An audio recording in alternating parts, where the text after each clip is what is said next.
Welcome to Lake Olmsted Stadium here on between the Jaguars and the Fighting Knights of Lynn University. I'm Robert Ambrose alongside Blake Collins here this afternoon, here to bring you the entirety of the doubleheader. The Jaguars victorious in yesterday's game 3-2, a very good, well-played pitchers duel it was, in which the Jaguars came out as winners yesterday.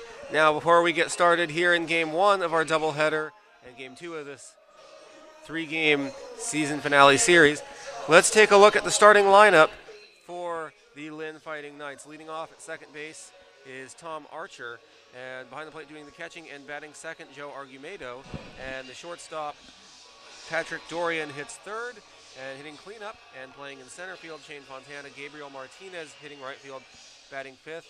Jake Rouse starting at third base and hitting sixth, and Tyler Green in the lineup hitting seventh and playing first base, and the designated hitter DJ Daniels hits eighth, and Alec Ojeda, the left fielder, will hit ninth and round up the starting lineup for the Fighting Knights. And defensively, the alignment for the Jaguars is as follows. From left to right in the outfield, Patrick Watson in left, Devin Billardello in center, in right field Harrison Moore, and in the infield at third base Jim Wagner, Mason Robertson at second base, Trent Maddox at shortstop, Ty Hobbs at first, and behind the plate doing the catching, Brent Alford, and today's starting pitcher for the Jaguars.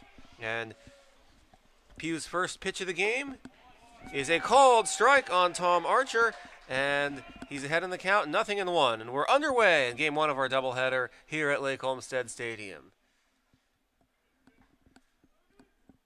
And the 0-1 pitch, line down the right field line and foul, and a reliever warming up in the bullpen, or at least standing and watching the game in the bullpen, making the catch in foul territory.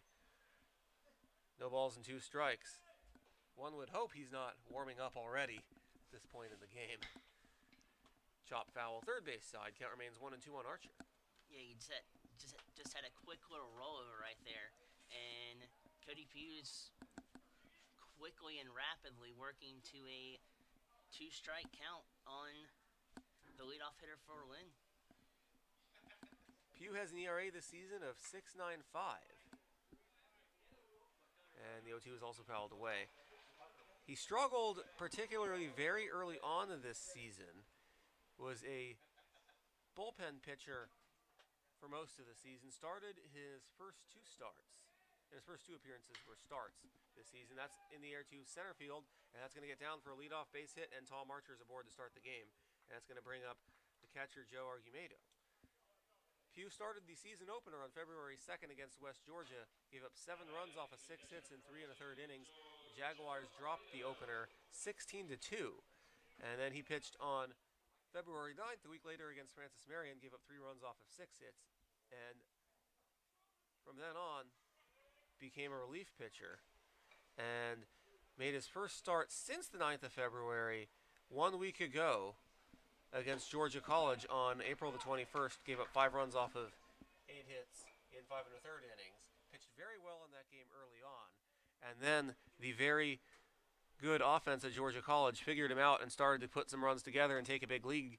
The Jaguars ultimately came back in that game and rallied to win 6-5 in one of the most exciting games of the year last Saturday. No balls and a strike on Argumedo. And here's the pitch. And again, that's in the air to center field. Billardello goes over. This time he's there, and this time he makes the catch for out number 1. Yeah, that quick first step is pivotal for any outfielder trying to track the baseball, and a very good jump off of that first step for Devin Billardello. And quickly after that, leadoff man gets on base. The Jags have their first out. And that's going to bring up Patrick Dorian. He is statistically the team leader in just about every offensive home runs this season. The Jaguars, for the most part, held him in check yesterday. Is a 6'2" 205-pound senior from Kingston, New York. Previously played at Herkimer Community College. And the 0-1 pitch misses for a ball. 1-1. Count is even.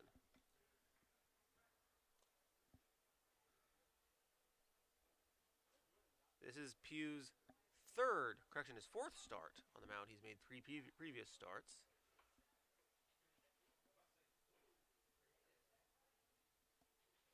On the season for the Jaguars. And his ERA, after his first start in the season opener, that's grounded right back to him. He throws to first, and that's in time to get Dorian. To second goes Archer. After his first start this season, in which the Jaguars fell 16-2 in the season opener, his ERA was 18.90. Since then, it has gone down gradually throughout the season. It shows how much improvement he has had this season since the rough first outing, and he's brought his ERA down to 6.95. From a pitching philosophy here, if you can keep the ball down in the strike zone and live downstairs, that is a good sign of recovery with that ERA, and he's sure to get out of a lot of jams like he did just there. He gets around the leadoff single as Patrick Watson catches the pop fly to left field, and that's going to bring the Jaguars up to bat as we go to the bottom of the first. No score on the Augusta University Athletics Network on YouTube.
Welcome back to Lake Olmsted Stadium. Jaguars come to bat, no score here in the bottom of the first. And let's take a look at their starting offensive lineup. Devin Villardello will lead it off and play center field. Mason Robertson will bat second and play second. Jim Wagner batting third and playing third. Timothy Gray, the cleanup hitter, doing the designated hitting today for the Jaguars. Brent Alford behind the plate doing the catching, hitting fifth. Harrison Moore hitting sixth and playing right field. Ty Hobbs hitting seventh and playing first base. Patrick Watson, the left fielder, hitting eighth, and Trent Maddox, the starting shortstop, hitting ninth. And here's Devin Villardello leading off the inning, and the first pitch he sees is a ball outside. 1 ball and no strikes on Villardello.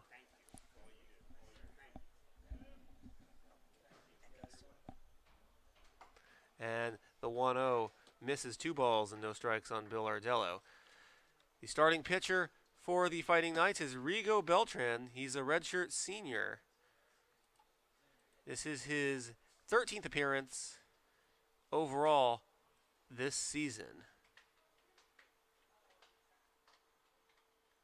For the Fighting Knights, that's grounded to second off the bat of Villardello. The throw to the first is in time, and Villardello is retired for the first out of the first inning. And here's Mason Robertson. On the season, Beltran is 5-2 and a 3.47 ERA. He has 70 strikeout victims in 2018. His 3.47 ERA is the team lead for the Fighting Knights in 2018. Here's Mason Robertson, the freshman second baseman. And here's the pitch. And that's a called strike, 0-1.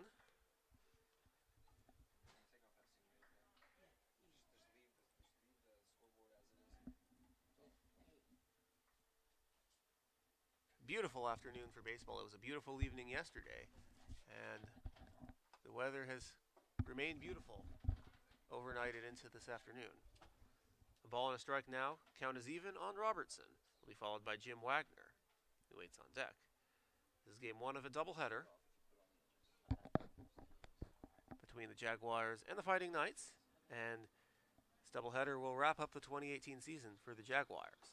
The 1-1 misses 2 balls and a strike on Robertson.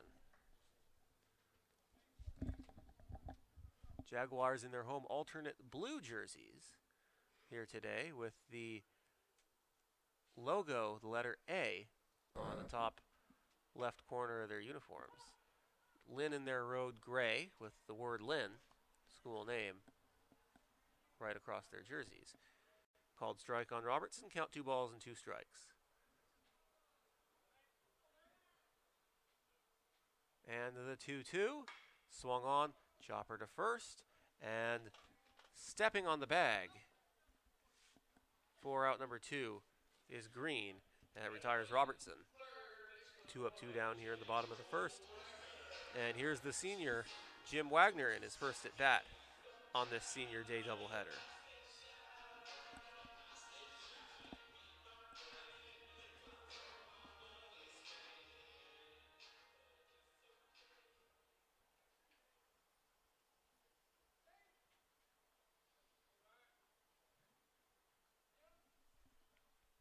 And here's the pitch.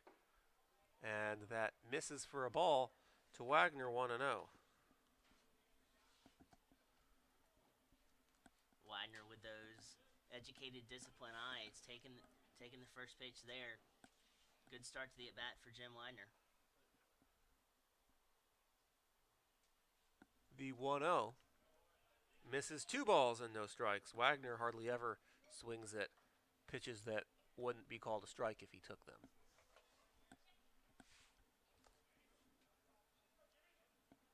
That is for certain. It may not look pretty as far as average goes, but it's definitely effective as far as small ball and baseball acumen go. And he is displaying why he is valuable not only at the plate, but in the field as well with the cannon that he possesses in his arm. That's why he is such a good defensive third baseman. He's made countless throws across the diamond in time to throw out batters at first. 3-0 is a called strike, 3-1.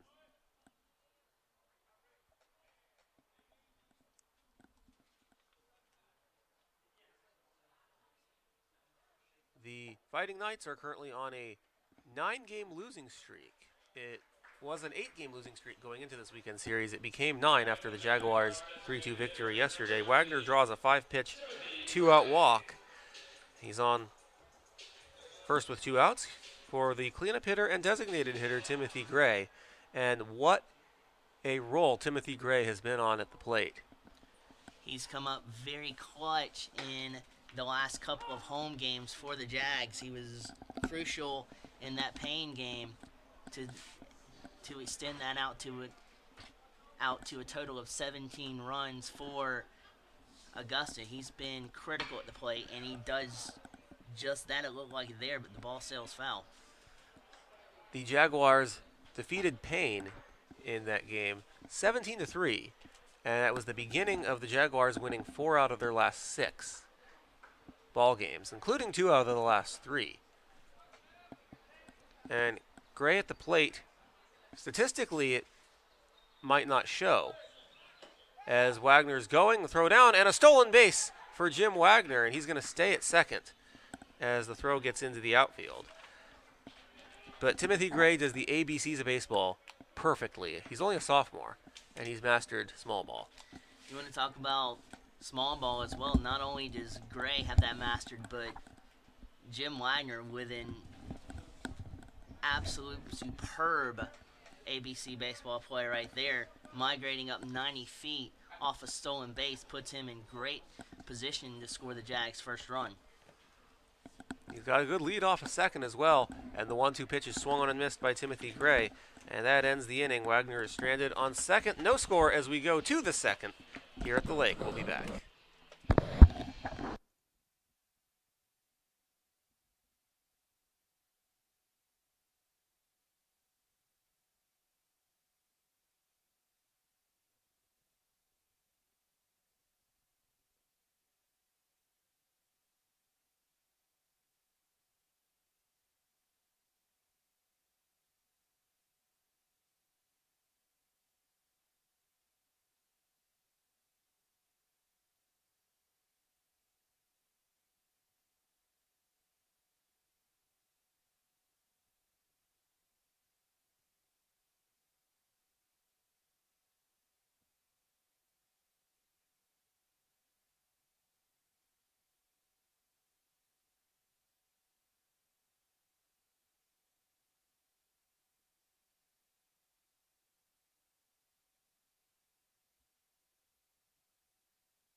Welcome back to the Lake.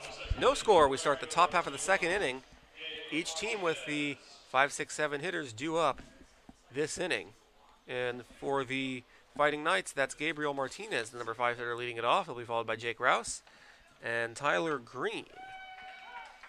And a called strike on Martinez, 0-1.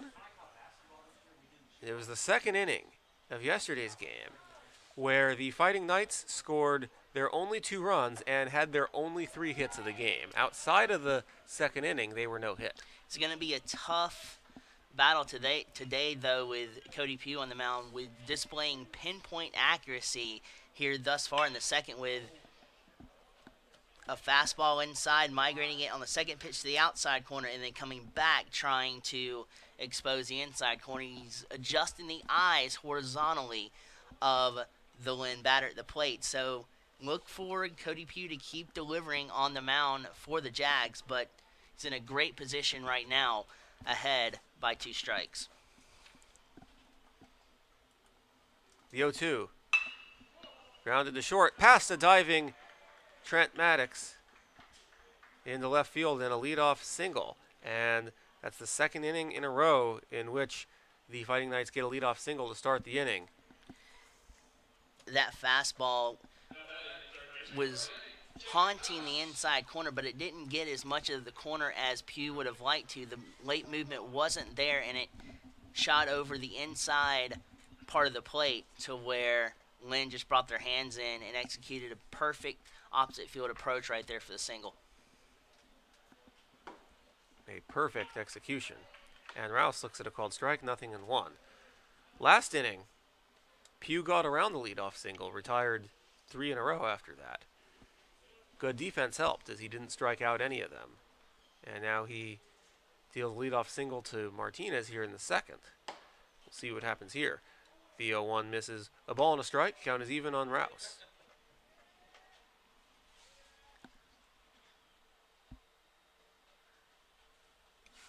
This will be, for game 1 of a doubleheader, this is a 9-inning game. Game 2 later today will be 7 innings as part of the non-conference doubleheader rule.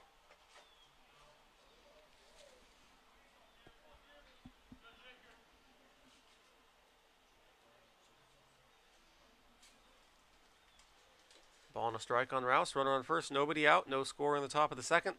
The 1-1 pitch called strike 2. 1-2.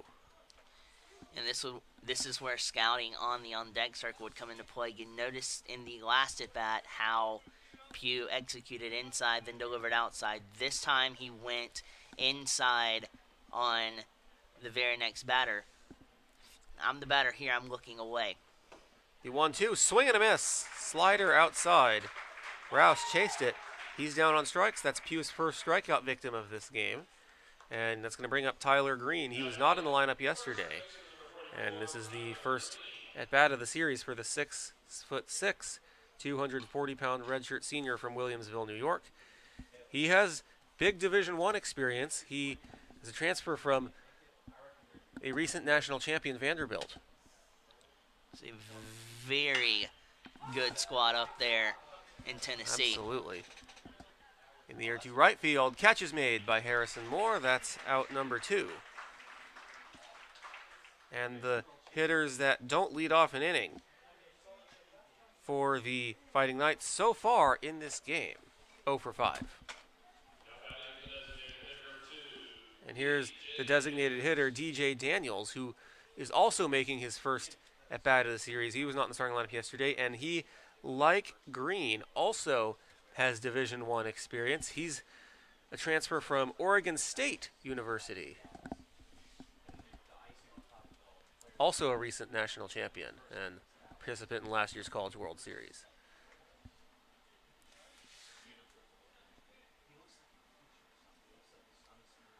And the pitch to Daniels misses for a ball, 1-0. On deck is Alec Ojeda. Lynn with some heavy-duty recruiting, especially with this guy up and then Green, the last guy up, from two national championship teams here recently. And Vanderbilt's had a very good, solid team for a number of years, and one of their championship players is already in the majors. Dansby Swanson. Absolutely. The shortstop for the Atlanta Braves, who this weekend are up in Philadelphia. I know who you're rooting for in that game. Tell you what, man. Ronald Acuna, he's going to be something special.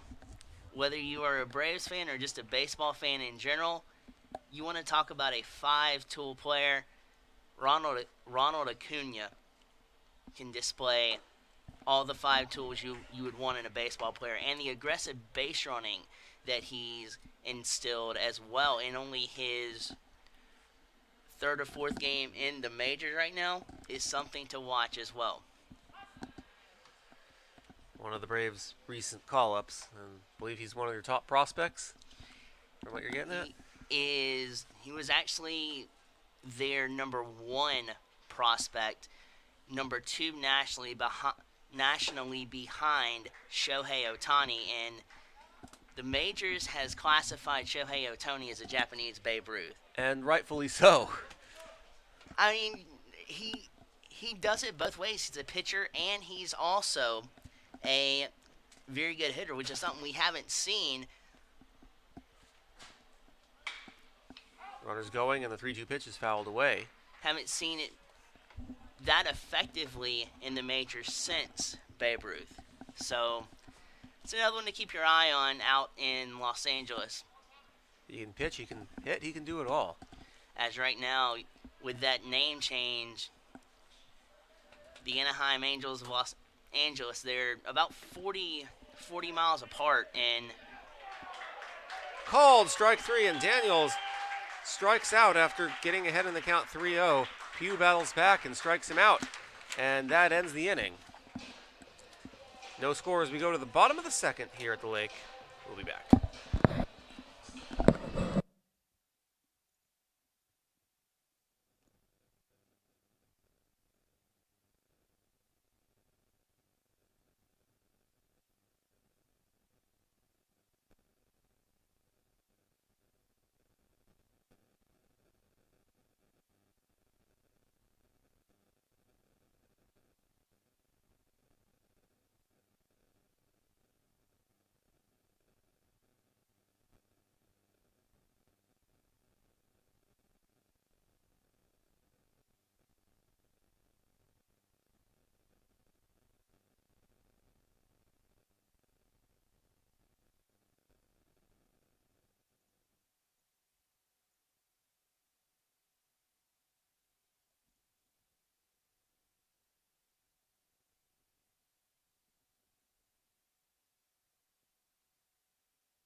Welcome back to the lake. The Jaguars will have Brent Alford leading off the bottom of the second.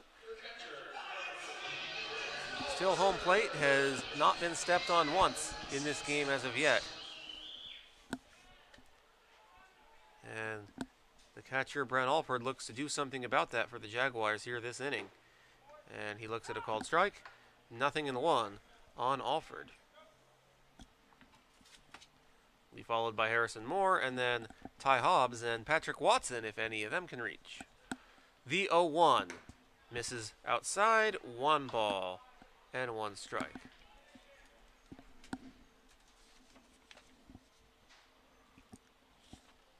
Beltran there dials up a fastball. Is that pitch right there? It's another fastball, but he's able to golf it into left field, and going all the way out, Dorian calls off his left fielder teammate and makes a running Willie Mays-like catch out in the grass for out number 1. Cannot tell you how difficult that is unless you experience that. And running over the shoulder and catching it like a basket out in front of you like that with your back turned is extremely difficult. So that was a solid play by their shortstop, Pat Bourne. Called strike 1, 0-1 on Harrison Moore. The count. The 0-1 misses for a ball, 1 ball, and 1 strike.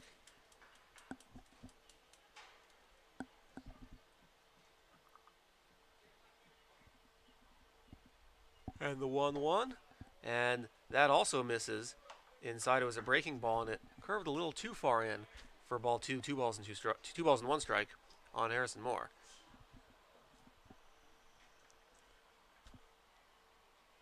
Now the 2-1 swung on, line, caught at first on a line drive for out number 2. Green didn't have to really move a step at all. Hit right to him. They had him played pristinely, but Moore with good plate coverage, just not enough there. Curtailed that ball off the end of the bat and right to the first baseman. Tough break for the Jags.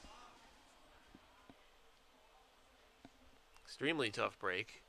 And here's Ty Hobbs. He looks at a called strike on the letters, 0-1. Hobbs is one of the heroes in yesterday's game. He came to bat. He led off the 3rd inning with a home run. Jaguars at that time trailed 2-0, and he cut the deficit after the solo home run to 2-1. And that may have turned the game around. At the time, starting pitcher for the Fighting Knights, Daniel Newsy, had faced the minimum for the Jaguars. Against the Jaguars. No balls and 2 strikes on Hobbs. The 0-2. Lays off 1-2.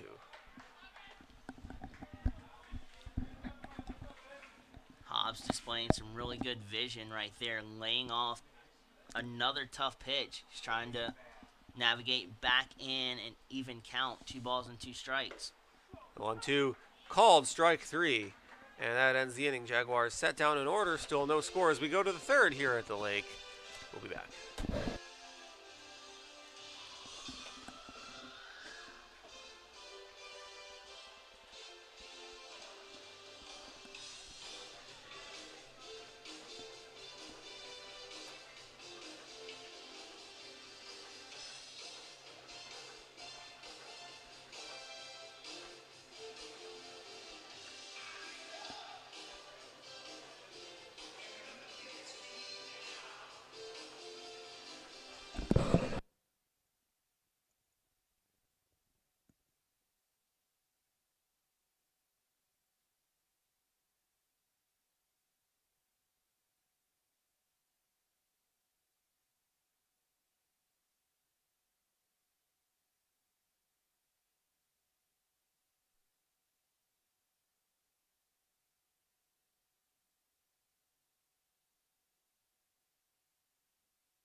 Welcome back to Lake Olmsted Stadium. No score as we start the top of the third inning. And as the Fighting Knights come into bat, they'll have the 9-1-2 hitters due up to start. It'll be Alec Ojeda leading it off. He'll be followed by Tom Archer and then Joe Argumedo. And Patrick Dorian will bat if any of them can reach. So here's Ojeda. First pitch to Ojeda on its way from Pugh, and he swings at the first pitch and hits that in the gap between third base and shortstop into left field for a base hit to lead off the inning. And the leadoff hitter in an inning for the Fighting Knights is now 3 for 3 in this game. Ojeda realized the rotation of that ball really well, brought his hands in plenty of time, exploded through the hips, rolled over the top of it, and bled it through the 6-5 gap on the left side for a solid single. And back to the top of the order now, Tom Archer, who led off the first in the game with a single, was stranded on second. Check on Ojeda at first. He gets back. Ojeda also singled yesterday in the second inning, drove home a pair of runs. After that point in the second inning, the Fighting Knights were held both scoreless and hitless the rest of the way, thanks to the outstanding pitching by Jaguars ace Matt Meeks, who threw a complete game in the 3-2 victory.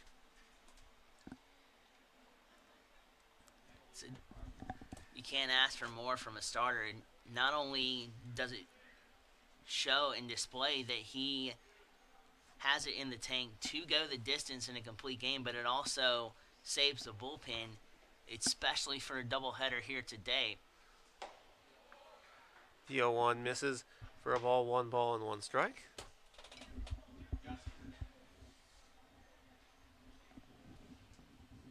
On Archer. And when you can mix and match like Meeks did last night, it shows that you're cooking on all cylinders and with pinpoint accuracy and feeding off that aggressive nature that Lynn has brought to the table today as well as some yesterday. And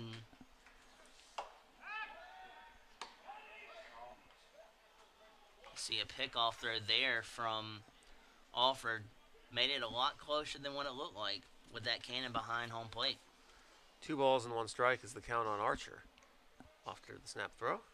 And it definitely helped there because you've got a right-handed batter, so the lane is more open to throw over to first base. If there would have been a guy on third, it would have been a more difficult throw because he would have had to step out and then throw over, which would have narrowed the lane just a tad bit. So when you got an open lane, you can see it better and you can fire it over there a lot crisper. Runners going. The 3-1 pitch is popped up and fouled back. And Archer has just made a wind sprint. Count is full. Correction, Ojeda makes the wind sprint. Count is full on Archer. That foul ball landed up on top of the stadium roof. Pugh's doing a very good job of maximizing efficiency here, executing over both parts of the inside-outside corners very effectively, and that's what's halting the bleeding up into this point. If you can paint the corners well, it's difficult to get hits if you're an offense. As Archer just fouled another 3-2 pitch back, and Ojeda was running again, giving him 2 wind sprints. Let's see if he takes off again here. Now a check on him. At first, he gets back.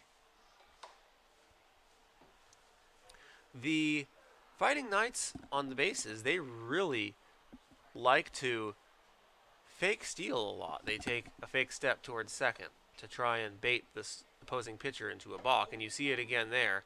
And that hits Archer. Even if it didn't hit him, it missed inside for ball 4 anyway, so either way, 2 on and nobody out.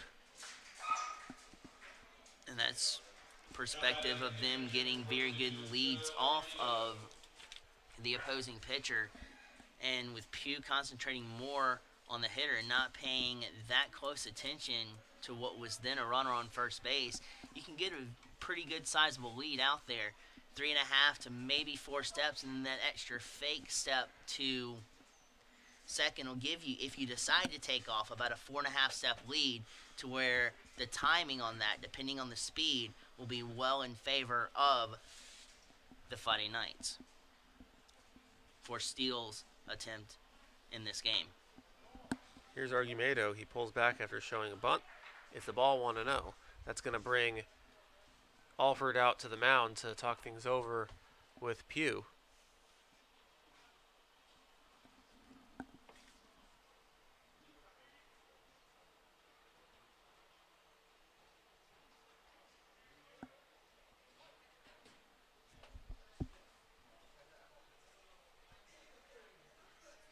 Now the 1-0, he shows bunt once again, and this time he gets it down. It goes right back to Pugh.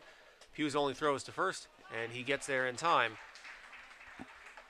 For out number one, the runners advance to second and third. Argumedo does his job, 1 out. It's a smart decision by Pugh there to only focus on first base. You get a little bit of a gander to third to see where Gray was on the mound, but with him backtracking to third base to cover, it would have been a very close play to get the force at third. So a smart play by Pugh to execute and get the trail runner at first base to secure 1 out. Here's Patrick Dorian. Called strike. Nothing in the 1.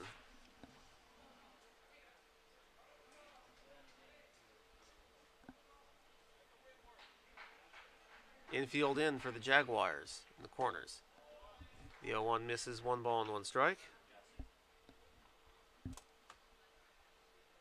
Dorian, a senior, he's hitting .380 on the season. 15 home runs, 12 doubles, 4 triples, all leads the team. And 50 RBIs, which also leads the team. That's in the air to left field. That's off one of the signs, and that's a home run. The 16th home run of the season for Patrick Dorian. And it's 3-0, just like that, in favor of Lynn. Displays how much power he has, especially with a little bit of a different setup, almost like kind of a Cody Bellinger finish type with his hands, the way he threw his swing and before his swing releases into his stride there. But very good power from Lynn right there to execute a 3-run lead in this ball game. Count a ball and no strikes on Fontana, the cleanup hitter. After Argumedo's sacrifice bunt, first base becomes open, and the Jaguars pitch to Dorian, and he makes them pay.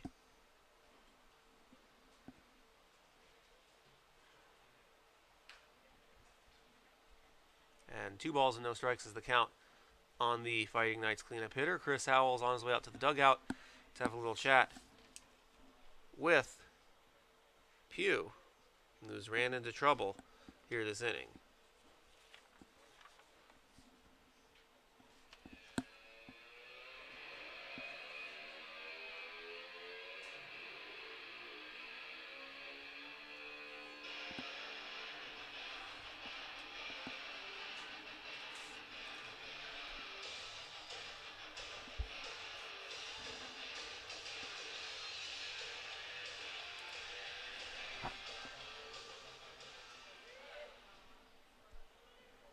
So for Pugh here, you just want to shake, rattle, and roll that home run off and pitch like you're back even at a tie score and not allow the pressure to accumulate here and run you into even more damage. Absolutely. 2-1 pitch swing and a miss by Fontana, who has seen a pair of strikes after jumping ahead 2-0, count now even at 2-2. 1 out, nobody on. 3-0 in favor of the Fighting Knights. And the 2-2 pitch misses outside. Count is full on Fontana. Second full count this inning and third of this game for Pugh. The 3-2 pitch. Swung on. That's hit hard in the air to right field at the wall, and that is gone. Back-to-back home runs for the Fighting Knights. They're number 3 and 4 hitters. Each hit one out of here, and it's 4-0. It's a very good job there of thinking along with the pitcher and being one step ahead. He knew that he was going to get an inside pitch, so what does he do?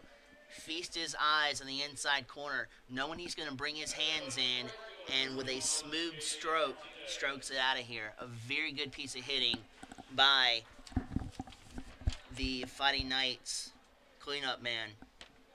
It's going to bring up Gabriel Martinez, a .319 hitter this season. 5 home runs to his credit.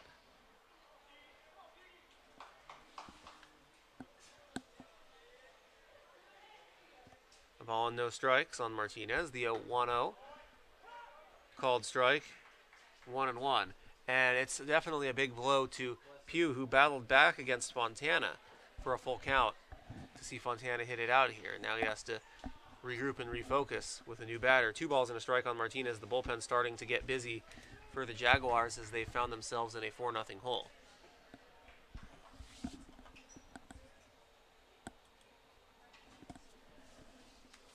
The 2-1. That's a called strike, 2-2. Good pitch, biting over the outside corner.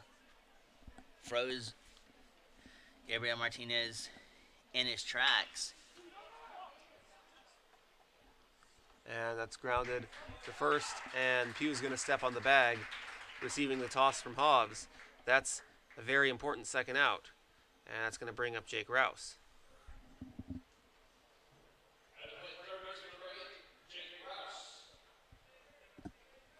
And for a lot of these hitters, especially the first time through the lineup, as you've seen, it's going to be a little bit difficult to pitch them on the inside corner because a lot of the hitters for the Fighting Knights are not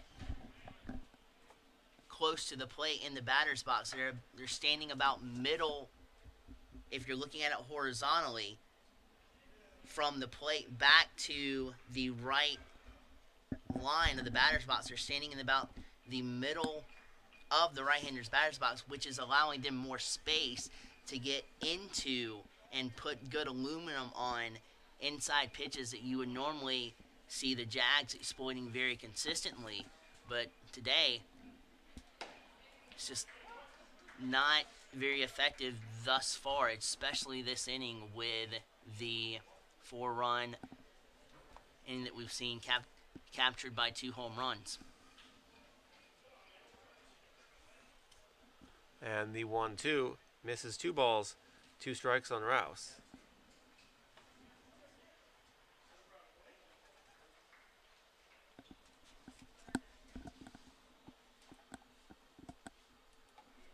Trying to extend the inning for Tyler Green. Now the 2-2, that misses, and the count is full once again. We're seeing some good prolonged at-bats put together by the Fighting Knights this inning. They're starting to make Pugh really work here.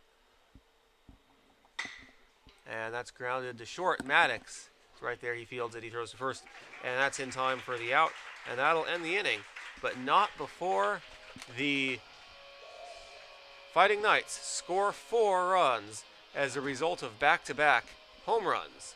Take a 4-0 lead over the Jaguars, who come to bat as we go to the bottom of the third. We'll be back.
Welcome you back here to the lake. Jaguars will come to bat here in the bottom of the third. They trail the Fighting Knights 4-0. Courtesy of a 4-run top of the third inning that the Fighting Knights put together as a result of a 3-run home run and then a solo home run hit back-to-back by the 3 and 4 hitters. of the Fighting Knights. A called strike one on Patrick Watson, who's leading this off. He's behind in the count here, 0-1. And the 0-1 pitch misses for a ball. 1 ball and 1 strike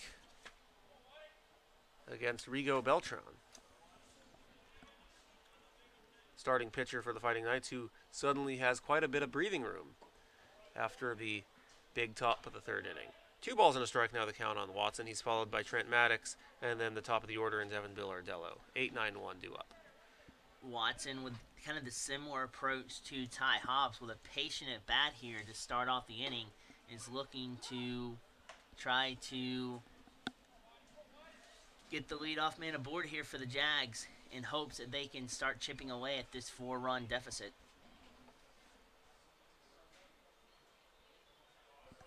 Two balls and 2 strikes the count, and the 2-2 pitch misses, count is full.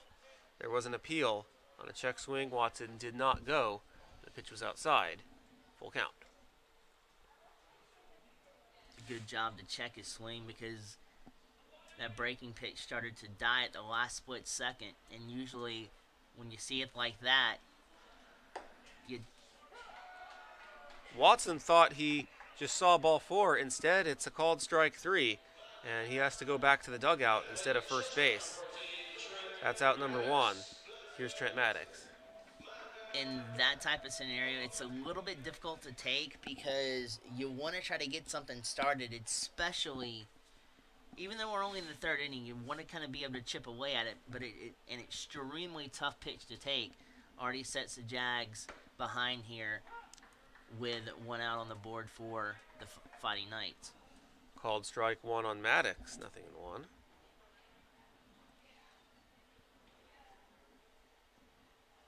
And the 0-1 is lined foul, 0-2.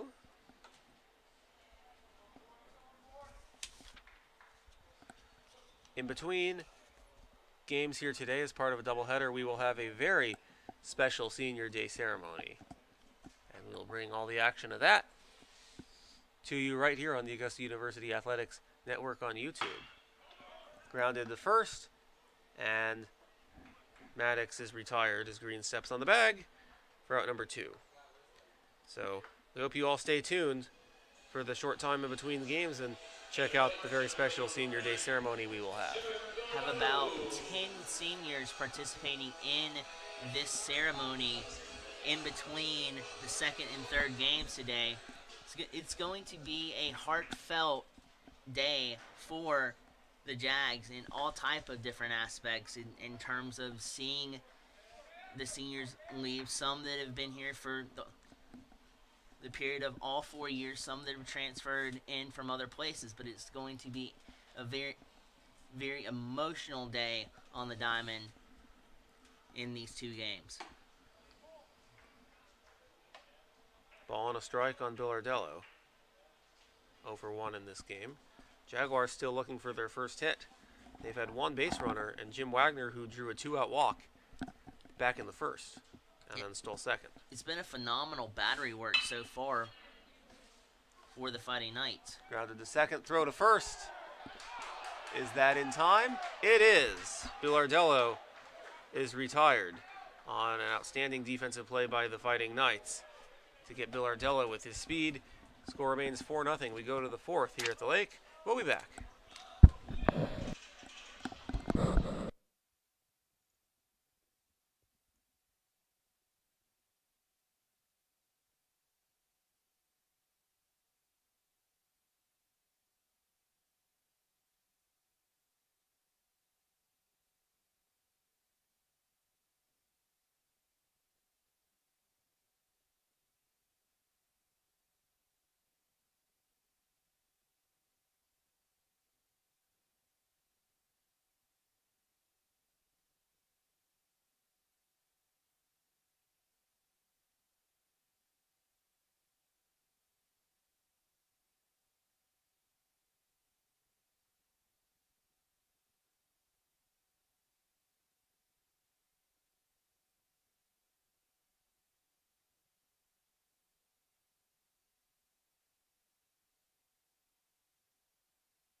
Welcome back to the top of the fourth. It's 4-0 in favor of the Fighting Knights over the Jaguars. The Fighting Knights coming to bat. Here's Blake Collins for the middle 3 innings of play-by-play. Thank you, Robert. And Tyler Green looks to continue to execute his level swing and stands in at the dish. He's going toe-to-toe against Cody Pugh, and Pugh just buries a strike on the inside corner.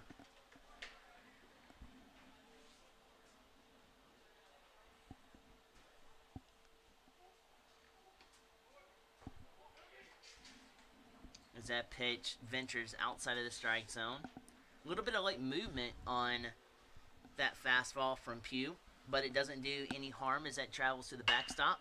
And that ball is scolded into center field. A very good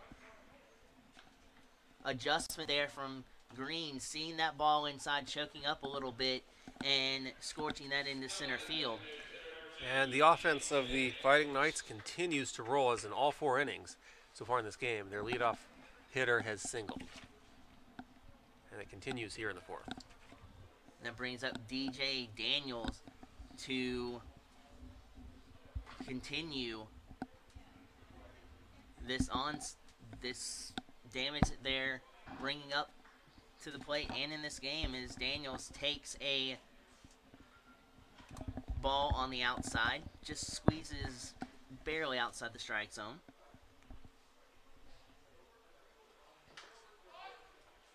Change of speeds with a changeup there from Cody Pugh. Daniels' weight was out in front. He couldn't hold his weight back, and he foul tips it foul.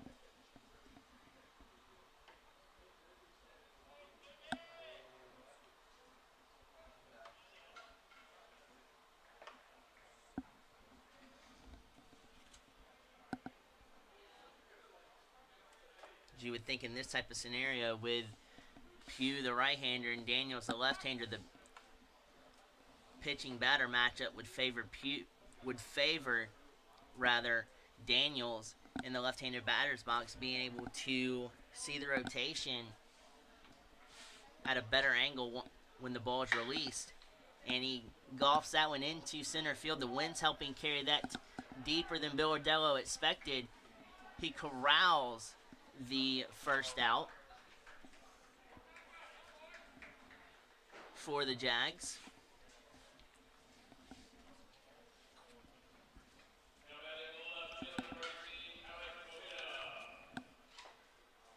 And now walking up to the dish is Alec Ojeda, the left fielder, trying to execute and deliver a little bit of ABC baseball. So far, the Fighting Knights have gotten it done today with the big ball. Absolutely, and now is their chance to deliver on multi-platforms, not only with the home run swings, but try to manufacture runs via the small ball.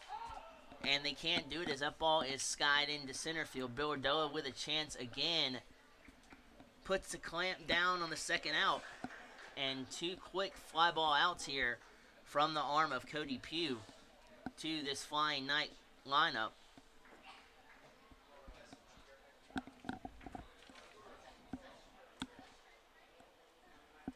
Is now that will flip the lineup card over to the top. And leadoff batter, Tom Archer. The table setter's looking to try somehow, some way to get Green over to second. Ganders at a splitting into the dirt from Pugh. Pugh fires. And that ball is served into right field.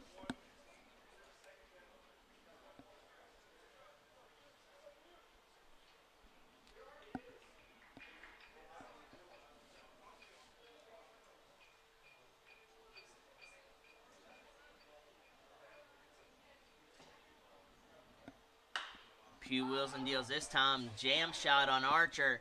Has enough strength to sky it into right field, where Moore puts kibosh on the third out, and will flip the half inning around. So the bottom half of the Jags order will be locked and loaded right after this.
Rigo Beltran trying to remain in the driver's seat and in cruise control, but he has some tough batters to go toe-to-toe with and do battle with, and Mason Robertson is the first man up to the dish to go to war with Beltran.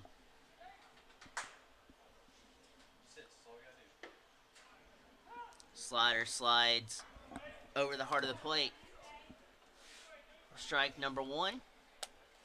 If Robertson and Wagner, who will follow Robertson, Wagner's on deck, if they can use their normal plate discipline, that can really set the tone for the Jaguars this inning to get something going and start to chip away. Robertson, who's only a freshman. And not only that, but you have two of the speediest guys on the roster for the Jags at the dish and on deck in Robertson and Wagner. And that just missed being a potential double, as that was a foul down the line. And after that, you have the heart of the order and Timothy Gray, the designated hitter, hitting after Wagner in the cleanup spot.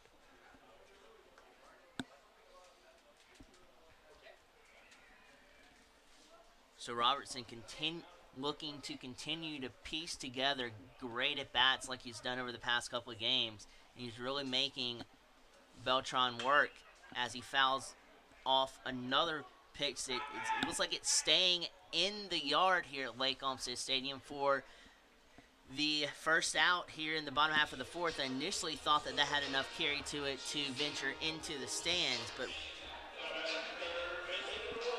Robertson will turn the at-bat over to Jim Wagner.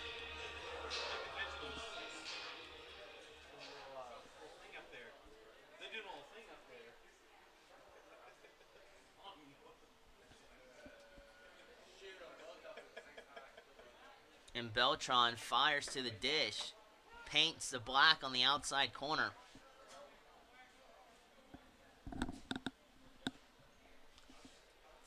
A 0 ball and 1 strike hole creeps up on Jim Wagner. Trying to nail the outside corner again, but slightly misses.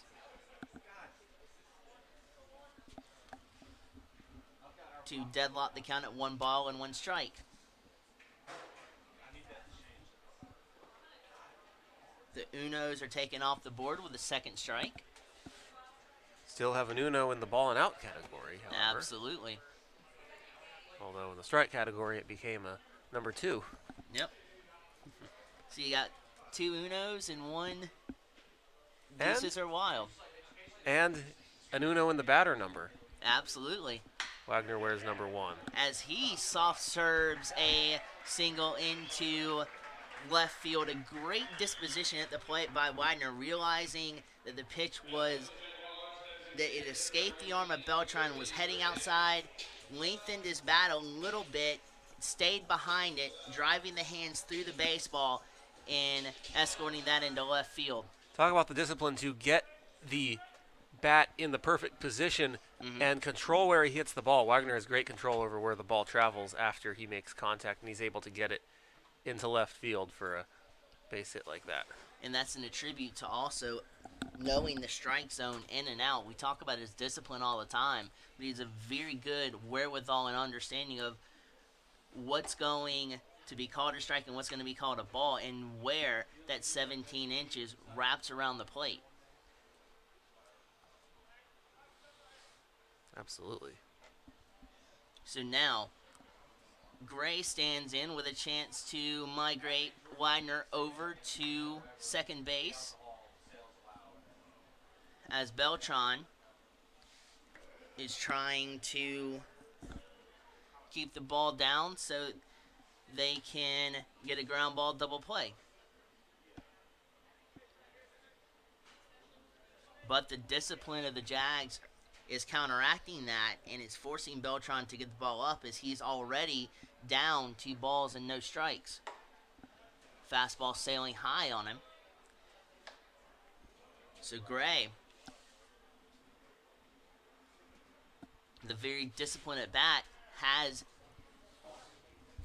his selection on what type of pitch he wants to attack. Doesn't swing, and it's a 4-pitch walk right out of the gate in the Timothy Gray at bat. He will jog on over to first base. And it's the single by Wagner that starts the trouble for Beltran, as he has after the single unable to find the strike zone to Wagner or to Gray.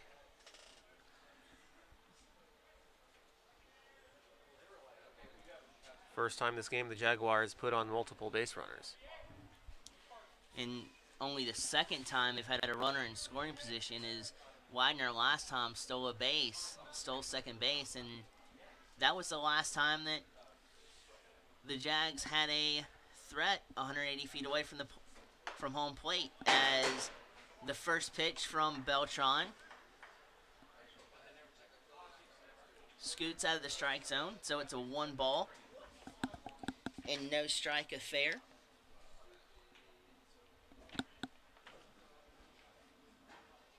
To Ty Hobbs.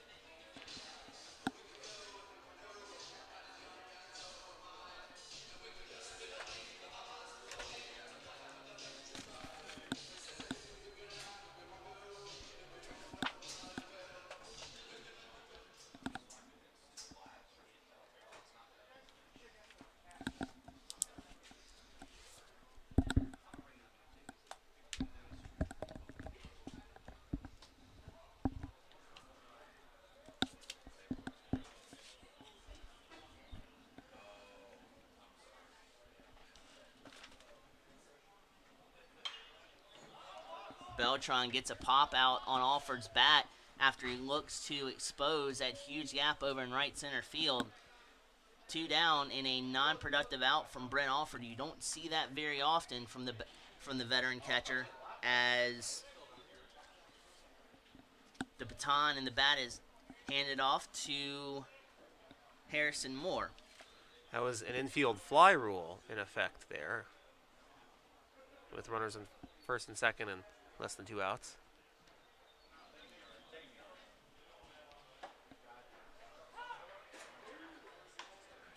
Fastball edges inside on the inside corner. Moore's down a strike.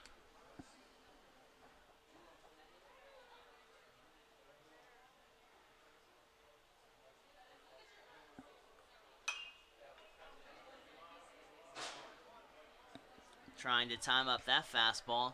Just a little off, but gets a piece of that fastball and fouls it back.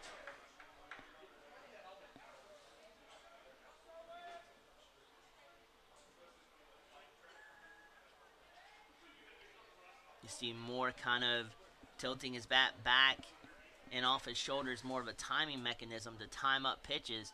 And he steps and swings over the top of a splitter down and the Jags are unable to capitalize on the threat at bay. So we migrate into the 5th inning. Jags still down by 4.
Pugh's back out there to navigate through the 5th inning for the Jags, and his first contestant he will face is Joe Argumedo, who sizzles the ball right back at him.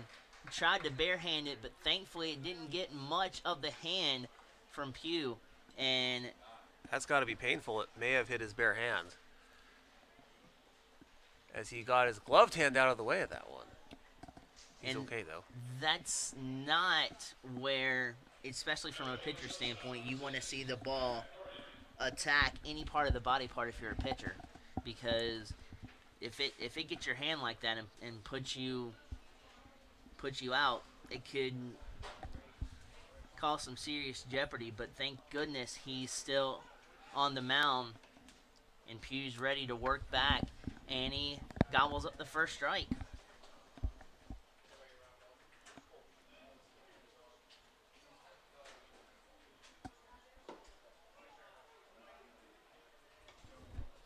And that fastball tails just beyond the outside corner.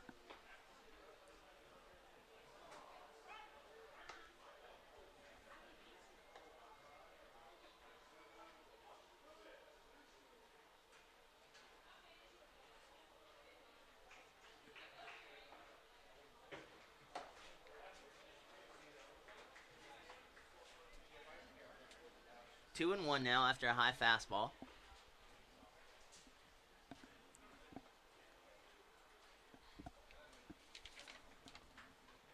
He's working to the shortstop, Pat Boren.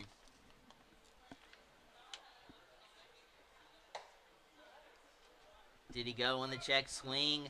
Field ump says not today, he didn't, as it's 3 balls and 1 strike.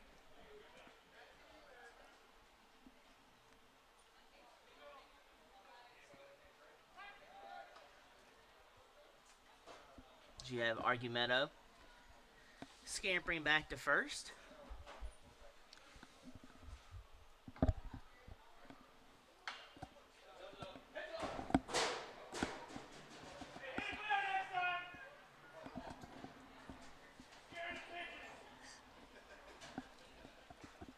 That foul ball escalates the count to a juice 3 balls and 2 strike count.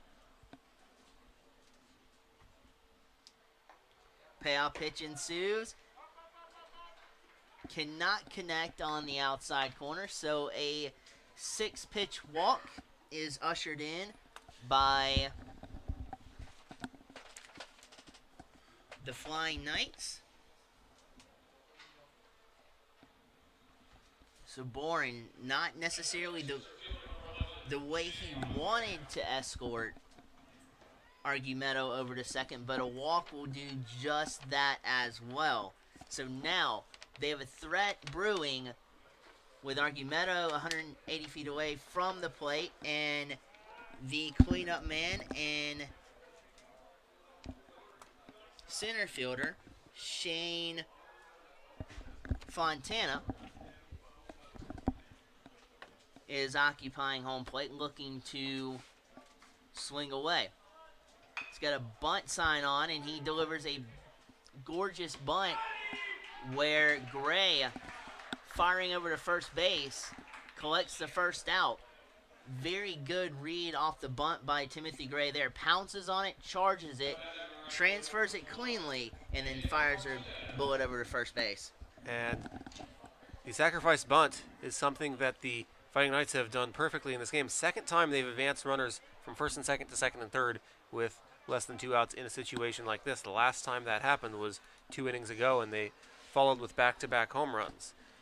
Infusing a little bit of small ball as that ball is pelted foul. And you know you have a very versatile lineup if you're the Fighting Knights when you see Fontana, who in this game has homered and laid down a sacrifice bunt. He'll do whatever it takes.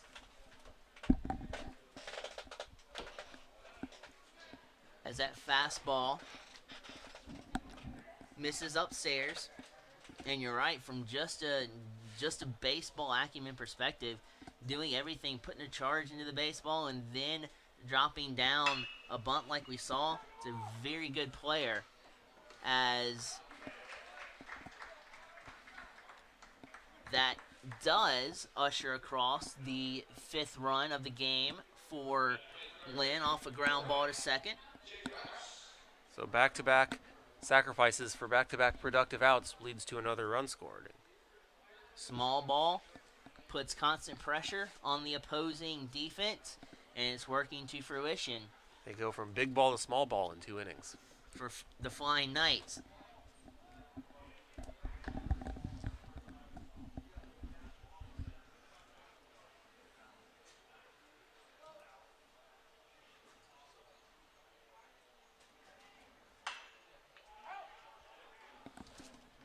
As Pugh wheels and deals a fastball that's battled back into the stands, but Pugh and the Jags do have 2 outs on the inning. Trying to get the third to where they can take control of the offense and see if they can surge. Got to get 1 more strike to do just that, though. You've got a 1 ball and 2 strike affair here to the 5-man in the Lynn lineup, right fielder Gabe Martinez. Just fought off some tough pitches here by Pugh.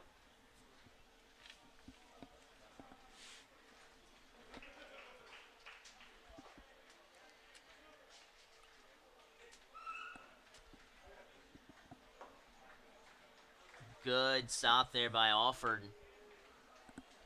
Not allowing that 6th run to come across home plate. Jags had another good blocking catcher that is in minor league baseball right now in Cole Thompson. And Alford's learned a thing or two from him as well. And he's brought out the critical blocking capabilities of the Jags catchers.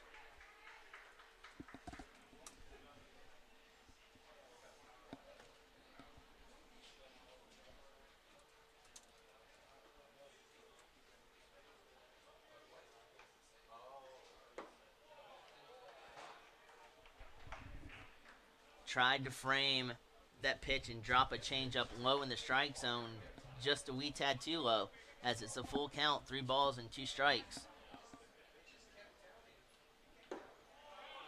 Loses him on the 6th pitch.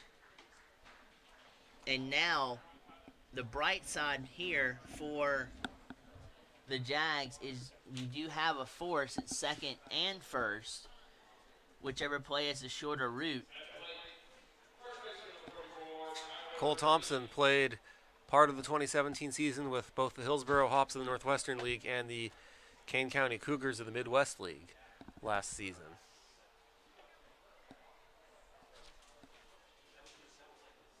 Still awaiting assignment for 2018, however. Signed with the Diamondbacks as a free agent in the fall of 2016. Very, very good blocking catcher behind the plate and could call a game like no other, like we're seeing from Alford here today as well. That's it for Pugh. And let's make a note, Pugh is a senior, so this might be the last time he ever walks off of this mound for the Jaguars.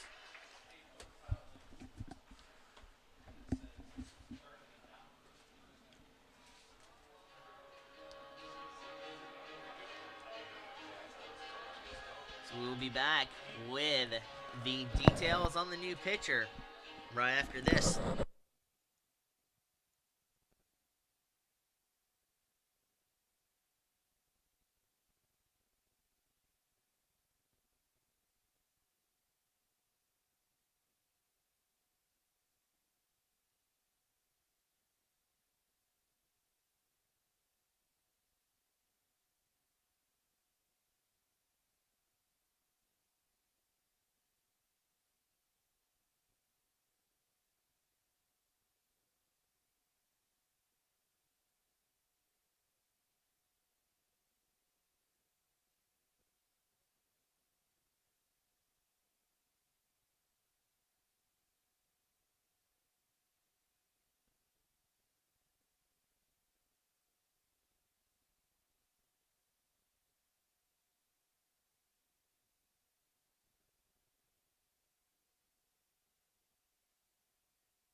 That ball was batted foul past third base.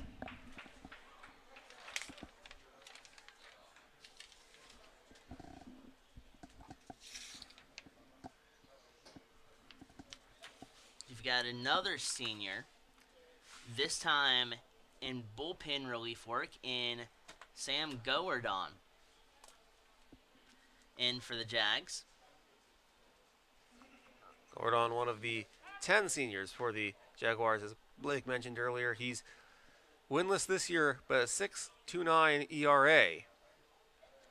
He's looking to bring that down here. He's only has to collect one out to retire the inning for the Flying Knights. And Pugh is responsible for both runners at the corners. Gordon is also one of those pitchers that has spent part of the season both out of the bullpen and as a starter. Shows you it doesn't matter what part of the game you're in. He's ready to go no matter what. It's a sign of an excellent pitcher when you're flexible like that and can pitch anywhere in the ball game. That also means especially it's a great utilization tool for head coach Absolutely. Chris Howell, because he can use you wherever he wants to in this game, and with you being willing to shoot in at any point in this ball game, it's a great tool to have. As Govardhan shuts the door on a major league threat that was 90 feet away from home plate and keeps the deficit for the Jags at 5. It's time for the Jags bats to surge.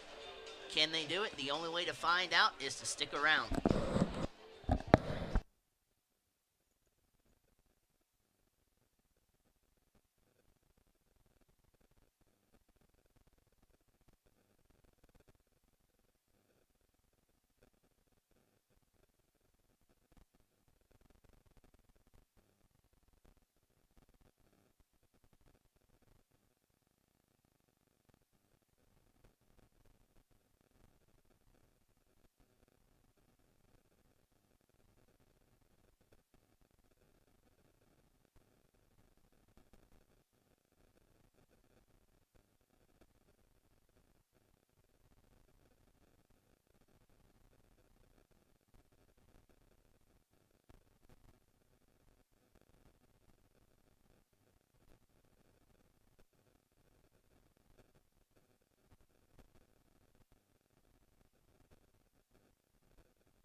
The Jags have a good bat to surge right back into it, and a seeing eye single is through the 6-5 hole on the left side from the bat of Ty Hobbs. So a good jump start here to the bottom half of the 5th inning. Let's see if the Jags and Patrick Watson can continue to get Jags on base to start chipping away. Hobbs, in his one time leading off yesterday, homered, and his one time so far leading off in this one, leads off with a single. Both, and yesterday it turned the game around. We'll see what happens here. A pass ball there by the Fighting Knights allows Hobbs to go up to second. It's almost the reverse of what sometimes what you see in the majors. A prime example of that would be A.J. Pollock, who was yesterday for the Diamondbacks hit in the cleanup spot, and he's normally a table setter and a leadoff hitter for the Diamondbacks, but he's doing extremely well, and he was very productive in the cleanup spot. So we'll see if he keeps that up in the cleanup spot for the Diamondbacks. But Patrick Watson here with a productive out on the board for the Jags, migrating the first run potentially in Ty Hobbs over to third base. And with Maddox coming up, you don't necessarily need a base hit to put the Jaguars on the board. And that's the first productive out the Jaguars have had in this game. If you're Maddox here, you just want to make some type of contact. Absolutely.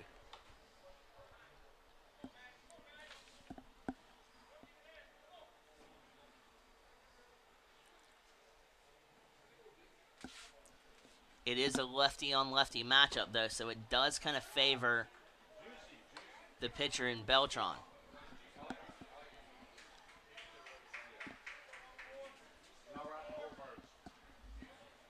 As the count strikes Uno's on the board, 1 ball, 1 strike, and 1 out. Maddox cannot hold back as he saw that fastball on the outside corner. He tries to go after it, but all he catches is air.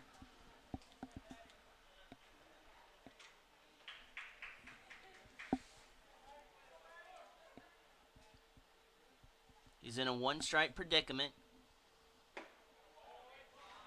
as he now deadlocks the count at 2 balls and 2 strikes off of a fastball breaking low.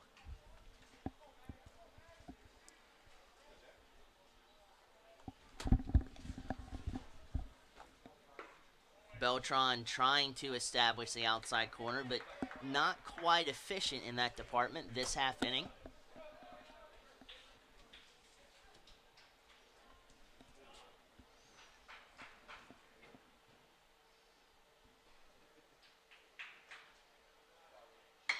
And that ball's conked into center field. Will it be deep enough? Hobbs thinks about.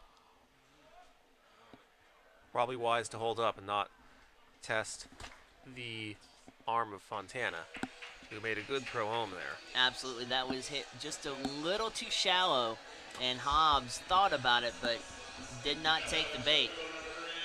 It's not the kind of way you'd want to make the last out of an inning.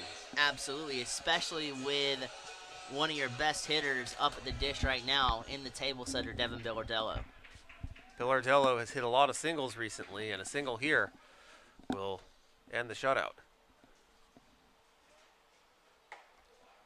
Fastball paints the outside corner.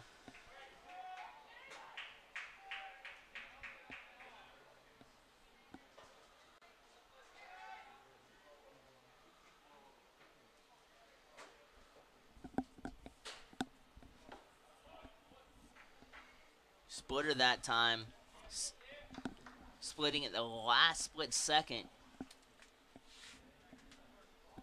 Meets the dirt, and it's 1 ball and 1 strike.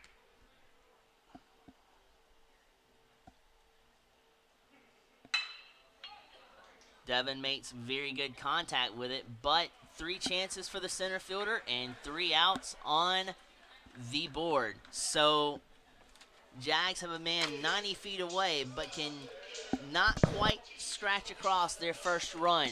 See if they can contain the Fighting Night offense in the 6th inning right after this.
The designated hitter gets the call for the Fighting Knights here to test Sam Gowardon's first full inning of work here on the mound for the Jags.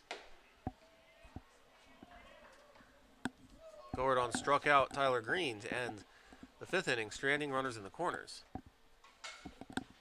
And Gowardon cannot find the strike zone on 2 occasions there as both pitches were outside.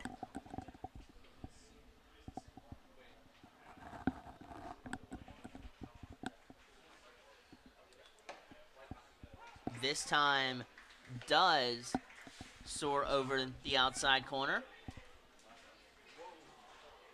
2 balls and a strike, in the books. Go or done. Trying to execute fundamentally on the outside. Misses right there, so it's 3 balls and 1 strike.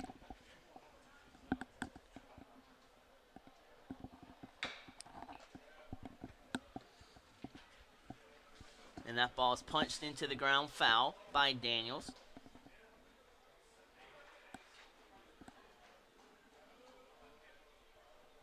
DJ anchoring in the 8th slot in the lineup for the Fighting Knights. Battles one into the ground at first, where the scoop up by Ty Hobbs is successful, and the first out is on the board.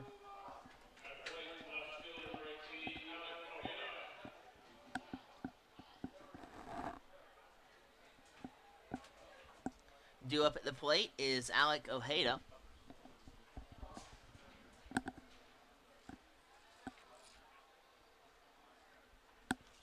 Anchors in left field in the first game of the doubleheader. Goberdon wheels and deals.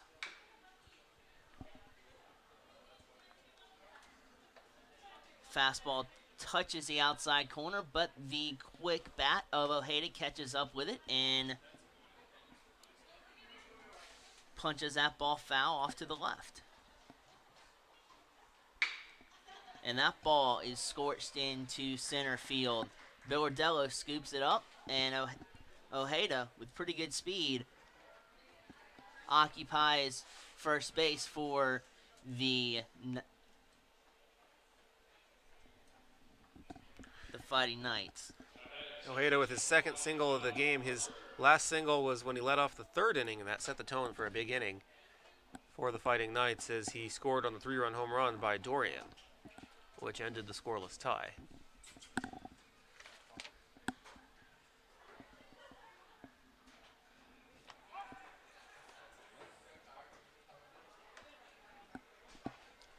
Tom Archer marches up to the plate in a productive out scenario here for the Fighting Knights, as Gordon is trying to keep Ojeda as stationary on first base as possible. But a 3.5 set lead. And the pitch home. High, and the check swing is not checked with the field umpire, so it's the first ball in the at-bat.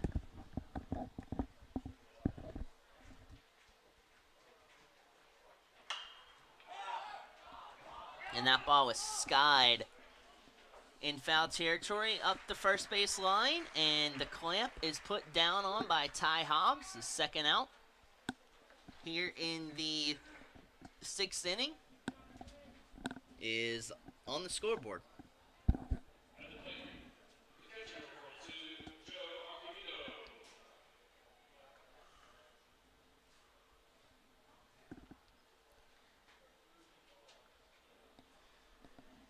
And Joe Argumedo looks to secure a single for the Fighting Knights. Bounces one over to Gray. Cannon-like arm over at third base. Gets the Jags out of the 6th inning with not a run being plated at all. So we mosey on to the bottom half of the 6th. Jags looking to come back down by 5.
After Beltran conducts his warm-up pitches, the first man to go toe-to-toe with him will be Mason Robertson here in the 6th inning.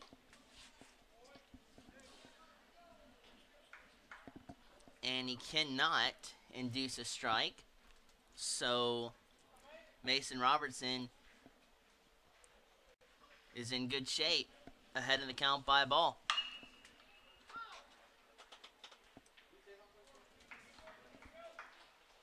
Brings the hands in smoothly, but just a little bit out in front of the change of speed there by Beltran.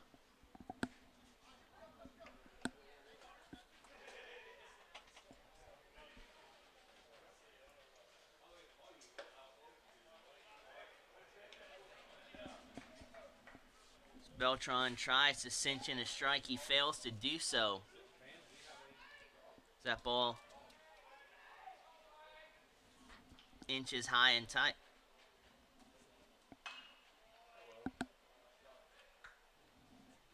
Robertson saw a pitch in his wheelhouse that he can handle, but fouls it off. And kept his hands back good on that swing.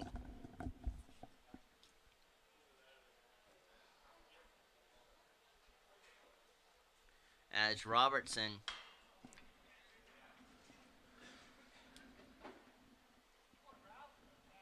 an excuse me swing lifts that one foul into the stands behind the Jags dugout.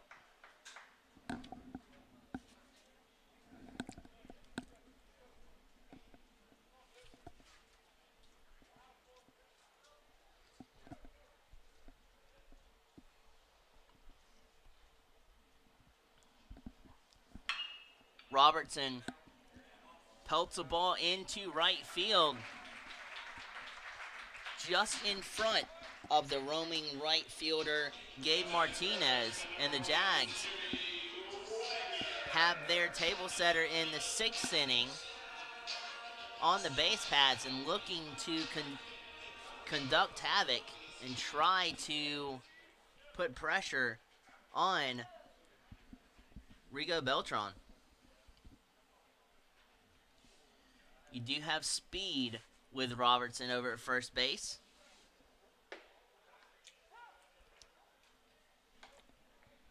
As a strike is acquired by Beltran over the outside corner.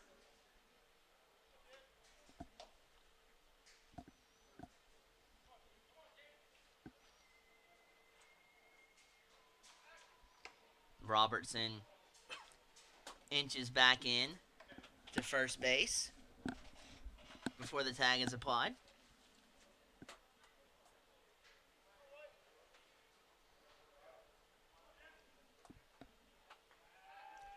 And again, worried about the speedster and Robertson, but you don't want to fully concentrate on Robertson and forget about Wagner up at the dish. No, you really got to focus on Wagner, basically. I mean, you want to be able to hold Wagner on to make a double play easier if the opportunity for that presents himself. And I think the worry about Robertson caused him to lose focus, and that's why he just hit Wagner there. Now, it's going to be even tougher now to dictate a double play ground ball with both Wagner and Robertson's speed on the base pads. Robertson at second and Wagner, who just got plonked over at first base, respectively. And don't discount Gray's speed as well. He's got some wheels behind him to his credit, and it's going to be extremely tough. It's going to be tough. They do have multiple options now with 2 on, however, and it's probably going to require a very hard-hit ball right to a fielder. If it's slow developing, there won't be 2 outs recorded. The only option will be to secure the out at first base. You've got the third baseman, even with the bag. If it's sharply hit and you got to force it third, if it's hit to the first baseman, you might see them go 3-5-1 or 3-5-3 for a double play, as that ball is bunted foul by Gray. That time, Gray attacked the ball, and in a bunt situation, you kind of want the ball to attack the bat and deaden the ball in on the grass or in riding the first base lines and third base lines.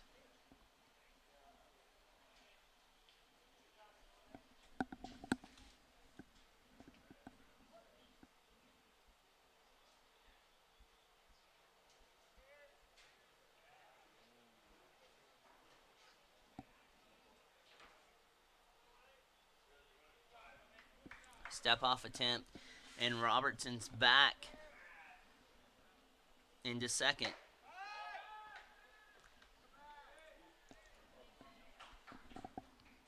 That throw was brought to you by the cannon of Argumento behind home plate, but still not in time to subject Augusta to an out and minimize the threat. As Robertson slides back in safely. The bunt is parlayed beautifully off the bat of Gray. The only play is to first base, so a productive out.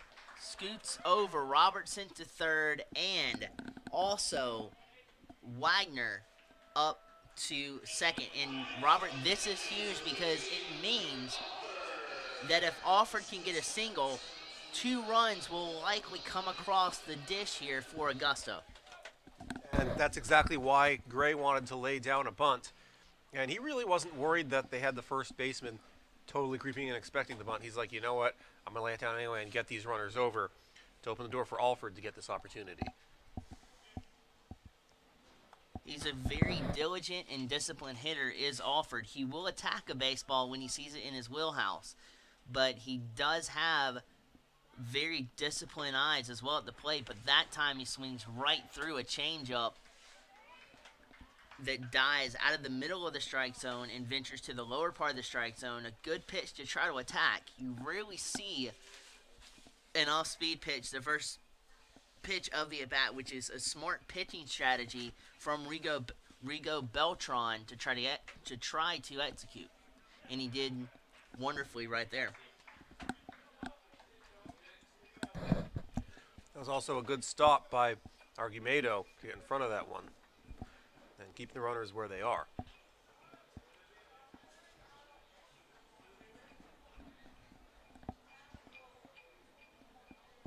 Beltran wheels and deals.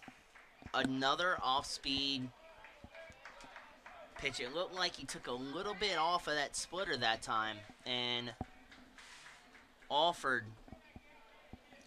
was thinking fastball all the way and had his mind made up from the jump that he was going to swing at the pitch, and he's walked himself into a hole. 1 ball and 2 strikes.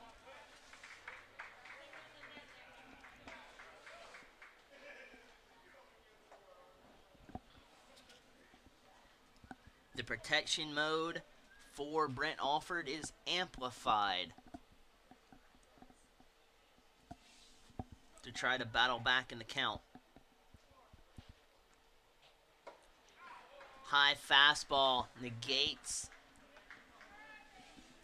the bat of Brent Alford as he is down on strikes and walks back to the dugout. Harrison Moore comes up looking to serve that damage that's out on the base pads into home plate. Beltran wheels and deals. Off-speed pitch again. The game plan with the runners on base this half inning is working beautifully for Beltran. First pitch off-speed pitches. The Jags are not adjusting to that here thus far. And it's working in favor of Rigo Beltran. Normally a pitcher would wait till later in the count when they're ahead in the count to throw an off-speed pitch. And the Jaguars obviously have that same expectation, and they've been getting caught off guard each time. But psychology-wise, why not go ahead and exploit that and pitch them early on in the at-bat? That way you catch them off guard and throw the opposing offense off balance the rest of the plate appearance. And that's what he's doing absolutely wonderfully right here.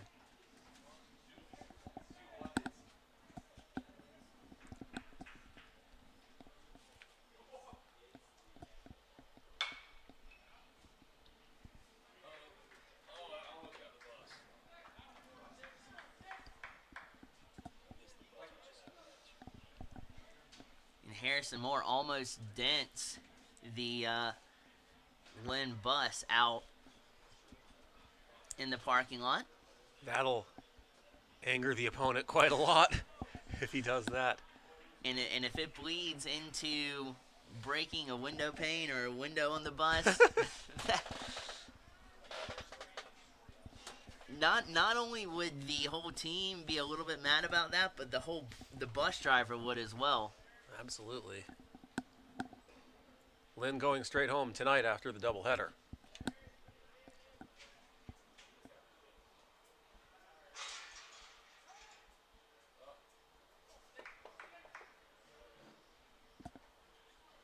The bright side of that, though, is they would have a souvenir in their bus of the doubleheader today.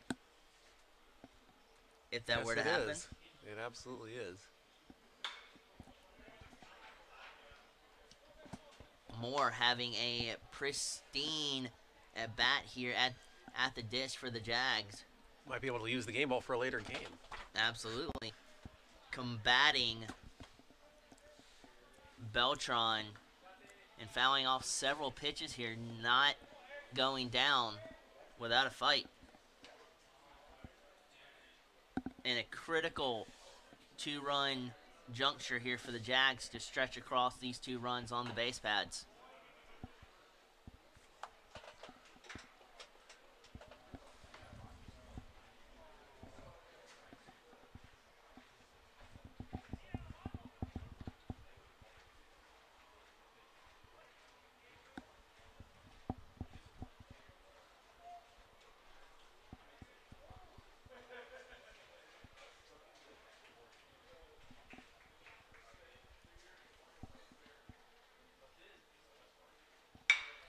You want to decimate a defense, that's the way to do it. Serving a ball into left field off the bat of Harrison Moore. He stretches a single into a double with his speed, and the Jags strike and counter-strike back with 2 of their own. Solid piece of hitting by Harrison Moore, bringing the hands and exploding through the inside part of the zone with his whole body, legs, arms. Perfect AB for Harrison Moore, and now you got a heavy hitter for the Jags looking to make his mark in this game after a good offensive day at the plate. He's looking to even create more damage in Ty Hobbs, and he takes a fastball on the inside corner.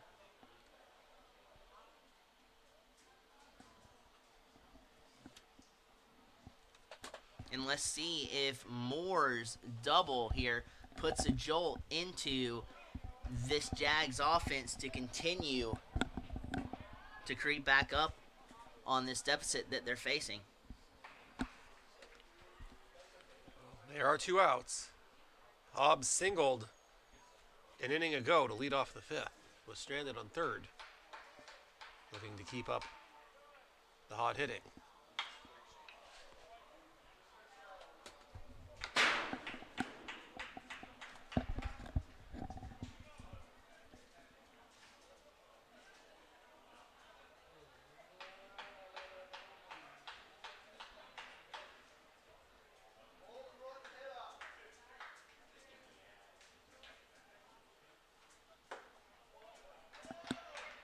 Ganders at a pitch. High and away. 2 balls and 2 strikes. Deuces are wild all across the board.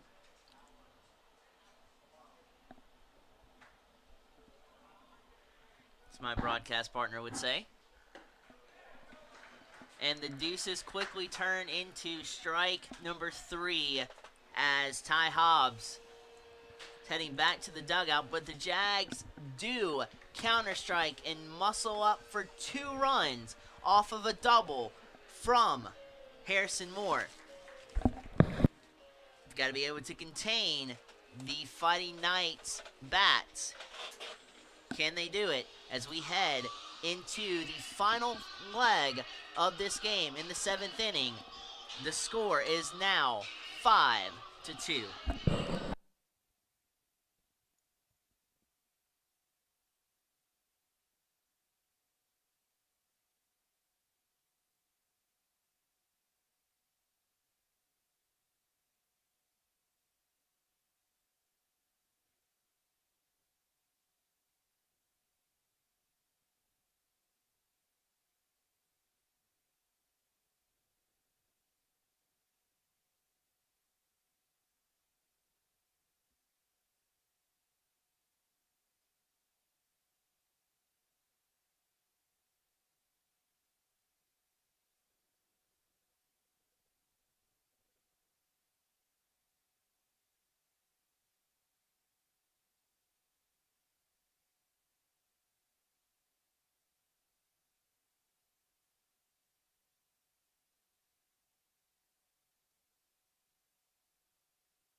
Goberdon back out on the bump, and to take you home here, the last 3 innings, Robert Ambrose, take it away.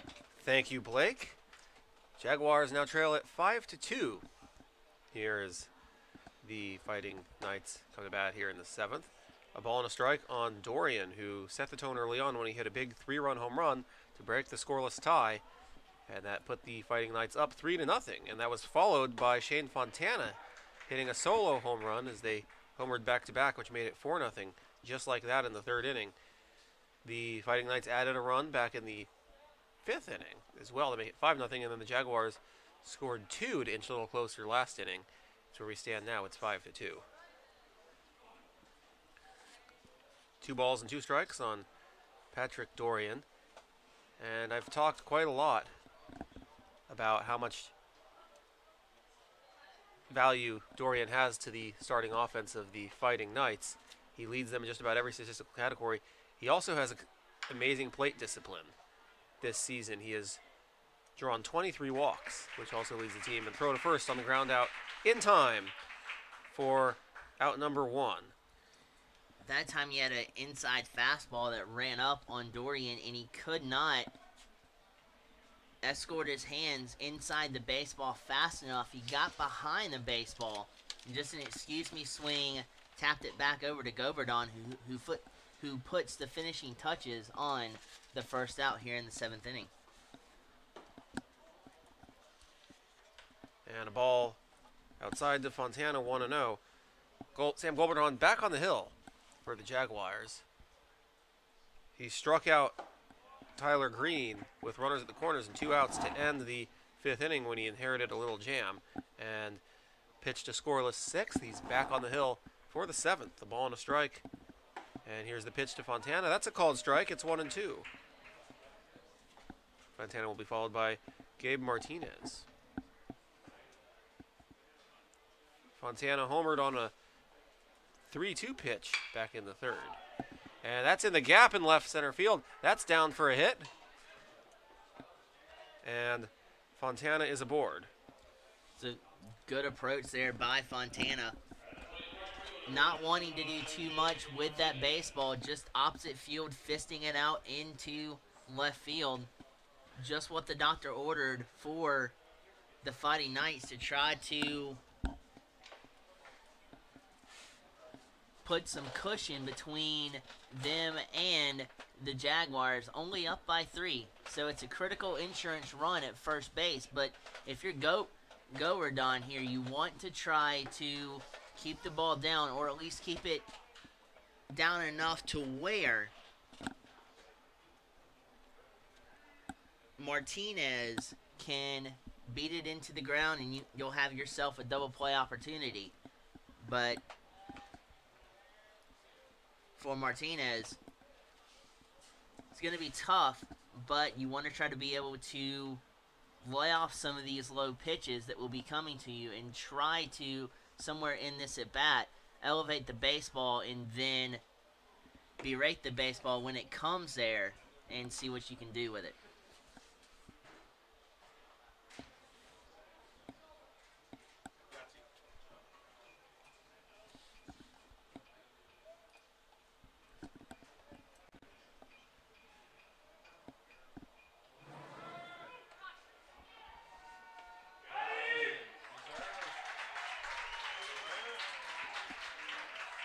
And an exquisite pickoff move there by Sam Govardon.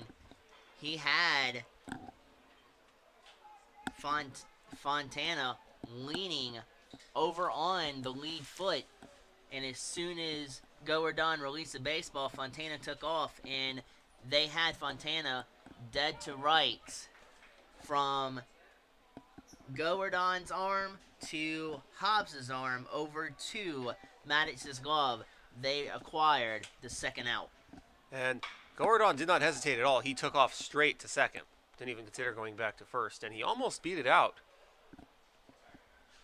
with a good hustle, but the Jaguars pinned him down on the base running mistake by Martinez.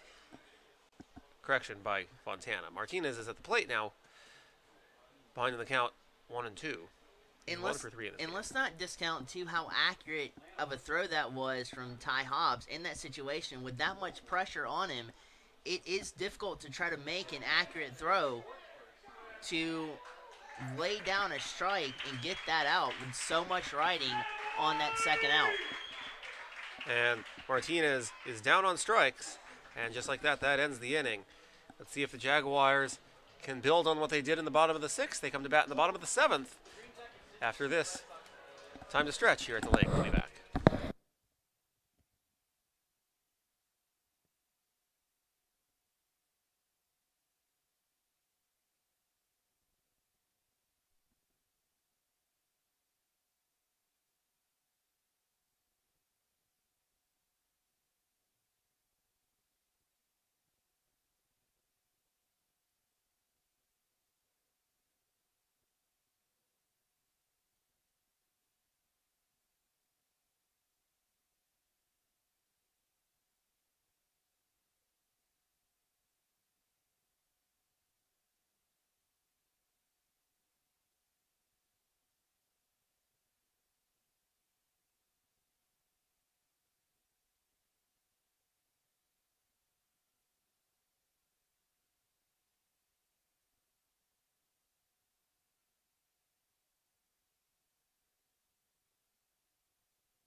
Welcome back here to the lake. It's the bottom of the 7th. The Jaguars at the plate. And we have a pinch hitter. Patrick Watson has been lifted in the number 8 spot. And the pinch hitter is going to be Bakari Gale, who will likely, we'll have to wait and see, however, but he will likely play left field in the 8th and 9th. Head coach Chris Howell electing to go with even more speed in the outfield.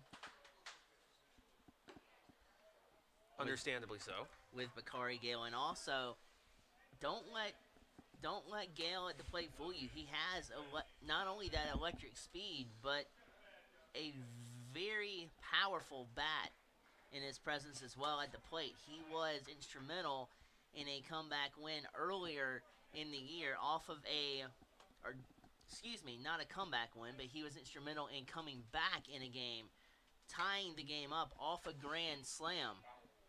One of the more earlier games the Jags played in the season. They ultimately wound up losing that game, but do not discredit Gale's at bat. He has some pop in his bat at the plate.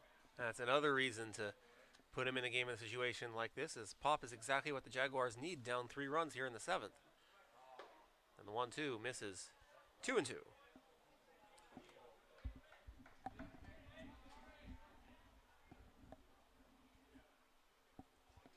You just want to try to get on base here, not try to induct another home run into the Launchpad City Hall of Fame here. You just want to try to get on base.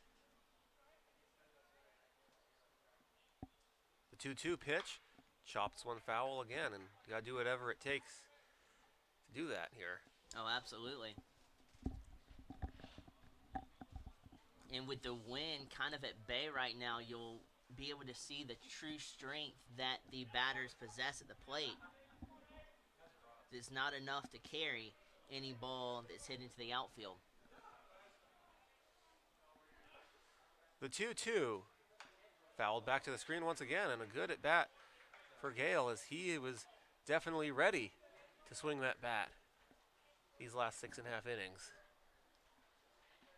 And he is definitely prepared for his opportunity. Every pitch that he fouls off and contends with and battles back is another opportunity. You see there, another foul ball, to get his timing right, to battle back, and especially on fastball pitches coming off of the bench this late in the game. The scouting report does a lot for you, but it doesn't do as much as real-time game speed, and it's going to take him a couple of pitches here to get his timing back. And it's a good battle at the plate. The 2-2 checked his swing. Did he go? He did not. The at-bat continues, and the count is full. Full count on Bakari Gale. He's going to be followed by Trent Maddox, and then Devin Bill Ardello, assuming there aren't any more pinch hitters coming in.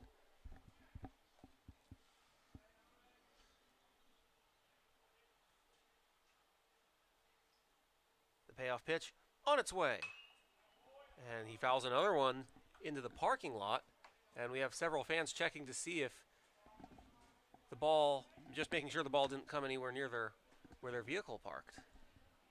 Parking pad here at Lake Augusta Stadium is very close to the field of play, and any ball that's hit slightly out beyond the concourse area has a chance to induce an alarm off the ball hitting one of the cars out there. And another foul by Gale. Was it last weekend, Brandon Belt of the San Francisco Giants had a MLB record 21 pitch at bat. That was insane. In the first inning. Neither Belt or the starter at that point were willing to give in. That was an electric at bat to watch. And then not only that, but I think he also finished that at bat off really well too. I think he flew out. Okay. And Gale called out on strikes on a nasty pitch. That's out number 1. Here's Trent Maddox. The thing that will do, though, is what we've been talking about in previous games. That allowed the rest of the Giants lineup that day to see what the starting pitcher had in his arsenal to contend with. Yeah, if you make him work early, it'll be hard to battle back later. Ball, no strikes on Maddox. Here's the pitch. And that misses as well for a ball. 2 balls and no strikes. And think about it, too. Just in one at bat, that's almost 2 to 3 innings worth of work just in that one at bat. Yeah, that because you think 3 pitches the minimum, you're looking at 9 pitches per inning.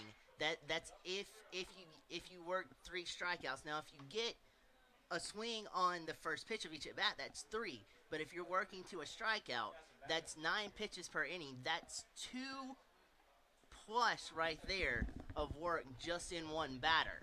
So that was an exquisite at bat from Brandon Belt. for the San Francisco Giants. Most starters don't normally see that many pitches in a whole game, even if you get 4 at-bats, which is normal. It's especially if they have a tendency to be aggressive at the plate. Absolutely. And even though he flew out, he walked back to the dugout with a big round of applause from the crowd. It was funny because in his pregame, he was like, "That was not a record I would have thought I would have been a part of." Nobody imagines that. Absolutely, it's that ball was skied out to right field. And the catch is made for out number 2.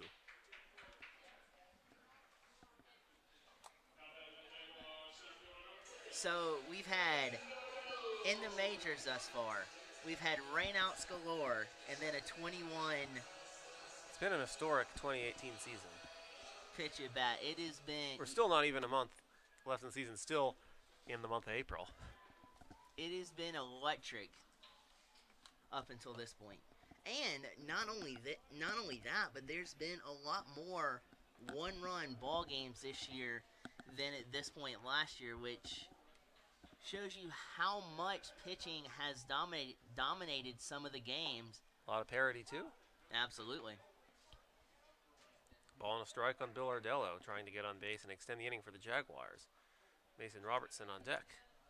And if there is a hitter that can make an opposing pitcher work, it's Mason Robertson if we can get to him this inning.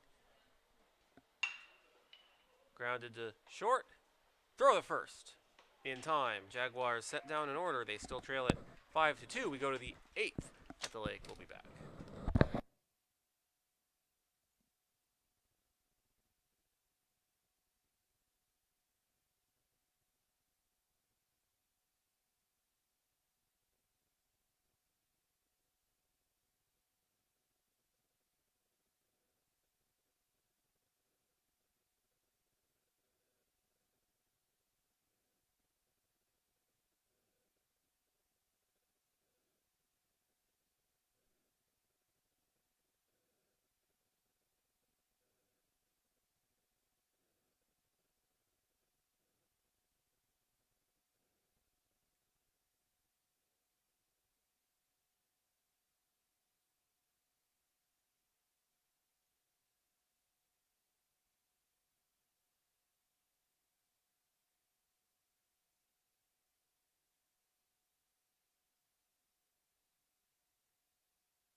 Welcome back to the Lake. It's the top of the 8th, and Jake Rouse will lead it off for the Fighting Knights.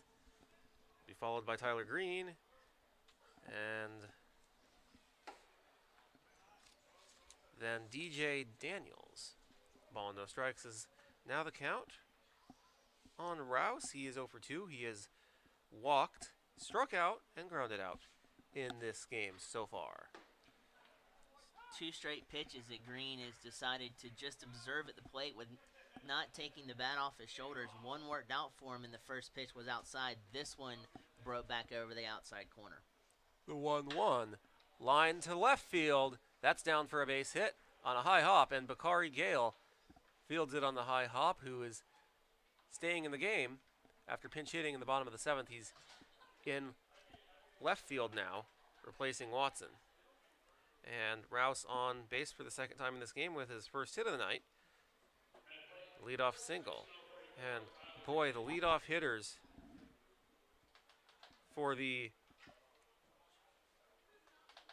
Fighting Knights, they've reached base on a single in 6 of the first 8 innings so far. The only innings that they have failed to do so being the 6th and 7th. That's a big reason why they have the 5-2 lead, is they've been able to set the tone early in innings on a few times. And they haven't looked back either when they've been able to orchestrate long at bats, get men on base. They've, especially in the middle innings, they turn that into run support. And when you can do that and leave it all out there on your defense and pitching staff, you're in really good shape, because not only does the pitching clamp down on the offense, but with the defense behind you, that's a great recipe for, as you always hear, pitching and defense wins championships.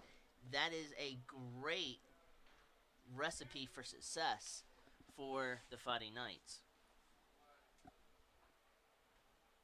No balls and a strike on Green. Check on the runner once again. In 3 of those innings, however, in which the leadoff guy has reached, the following 3 hitters have gone 0 for 3 to end the inning. Those being the 1st, 2nd, and 4th innings.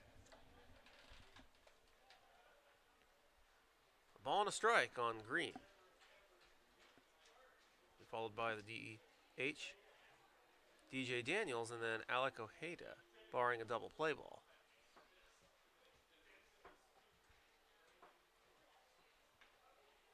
And here's the pitch, and that's fouled away by Green, 1 and 2.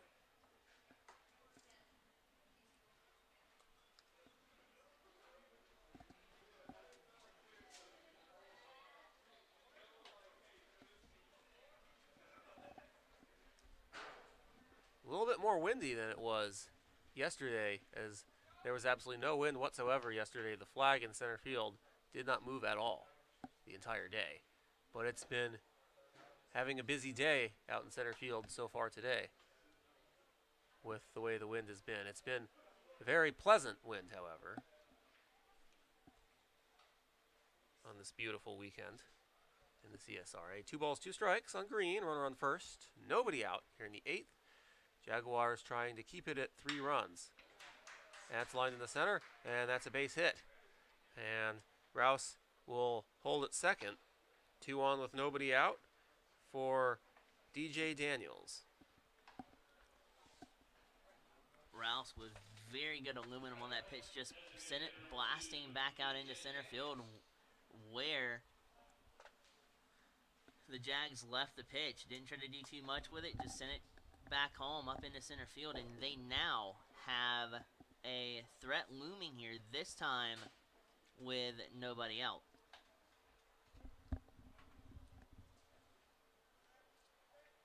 Daniels this game 0 for 3.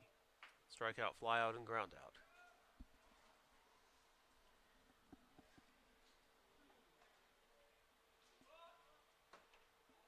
He shows bunt, pulls back. It's a ball, 1-0. And now, we were talking about the wind just a few minutes ago. It's picking up speed to the point now to where it may redirect some of the fly balls that are hit out into the outfield. So be cautious of that, because if it does redirect at any point in the trajectory of the fly balls, it could prove difficult for the outfielders to obtain the outs. Daniels gets the bunt down. Wagner fields it, throws to first in time, and that's the 3rd successful sacrifice bunt in this game for the Fighting Knights. In all 3 times, runners advance from 1st and 2nd to 2nd and 3rd with 1 out.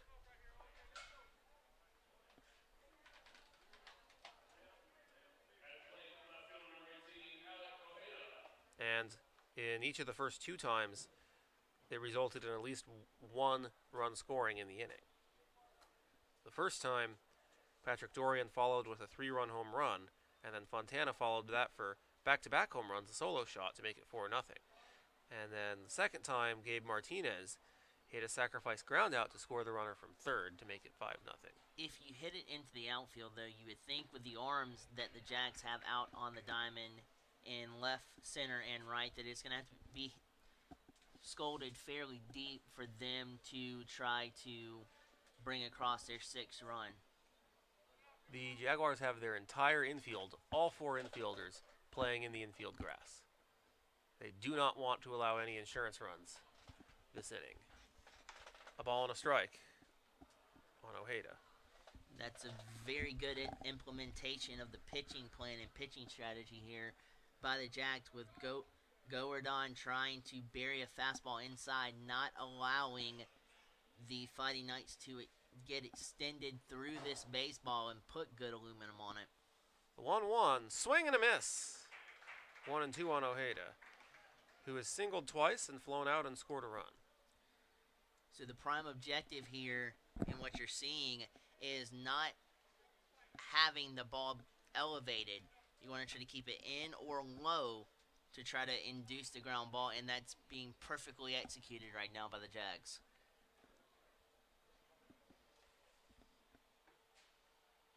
The 1-2 misses outside, count even 2-2. Ojeda came up to bat in the second inning of yesterday's game. Similarly, he had runners in second and third, just like he does here. In that instance, he singled them both home. The Fighting Knights were held scoreless and hitless the rest of the game after that second inning 2-run single. And as a result, the Fighting Knights fell to the Jaguars 3-2. He bats here with runners in scoring position and 1 out in the 8th, and a 3-run Fighting Knight lead.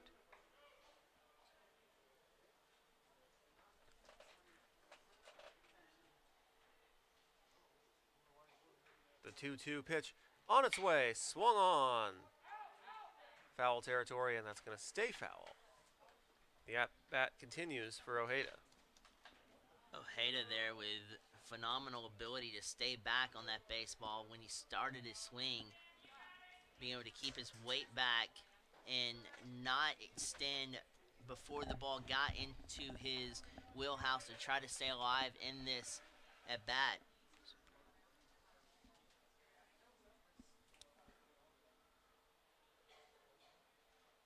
The 2-2 just inside, and the count is full.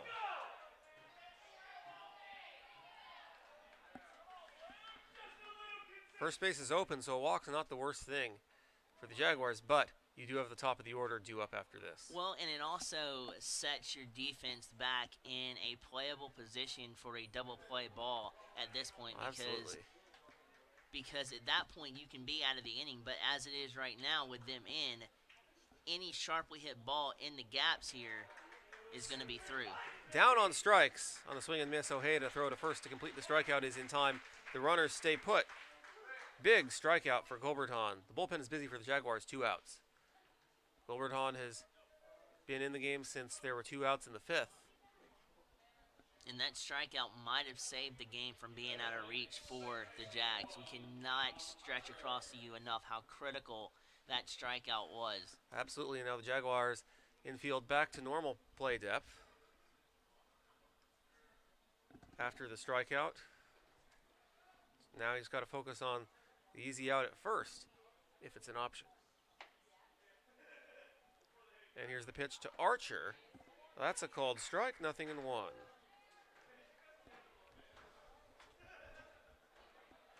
When you have an idea, the batter and Archer this time is looking inside, and he has plate coverage inside, exploit him outside.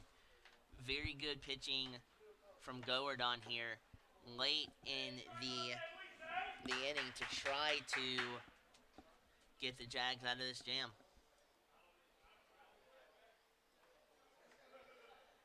Ball and a strike is the count.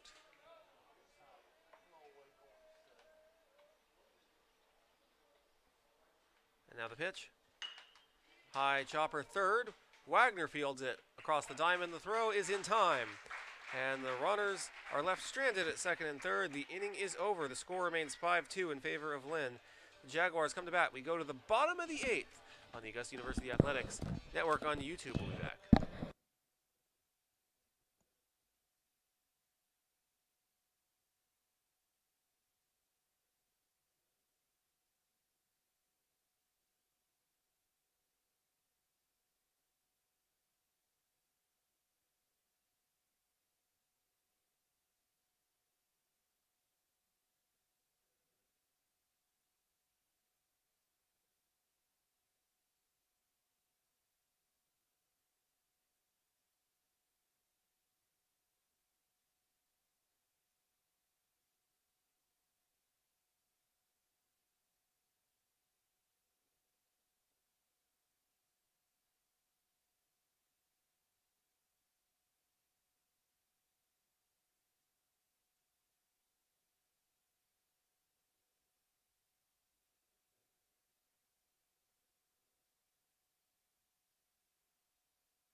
Welcome you back here to the lake. The Jaguars will bat. It's the bottom of the 8th inning. They trail it 5-2. And it'll be Mason Robertson leading off. And if there's any batter that you'd want to have up the plate that can make a pitcher work, it's the first two guys up, Mason Robertson, followed by the senior Jim Wagner. Productive long at bats here. Even though you've got a new pitcher on the mound in Facto here, productive long at bats will tire him out very quickly as a reliever and a setup man. So, and that'll put you in good shape to try to usher in the 3 runs that you need to deadlock this ball game up at a 5-all score. Nothing in the 1 the count on Bill Ardello. He is the team leader on Robertson. He is the team leader in base on balls this season with 34 as a freshman. So he already has good plate discipline. And we're going to, not only are we going to be seeing a lot of him over the next few years, but of the middle infield tandem of Robertson and Maddox at shortstop. Robertson at second, Maddox at short. Maddox is also a freshman. So these guys are locked and loaded for 4 years of baseball here with Augusta, and it's looking very good up the middle, especially as the years roll on and these two get stronger and stronger and have more experience. They're going to be a formidable second baseman and shortstop for the Jags. Absolutely. And the 1-2 misses 2 balls and 2 strikes on Robertson. Singled and scored back in the 6th. He led off the 6th with a single. Now he leads off the 8th.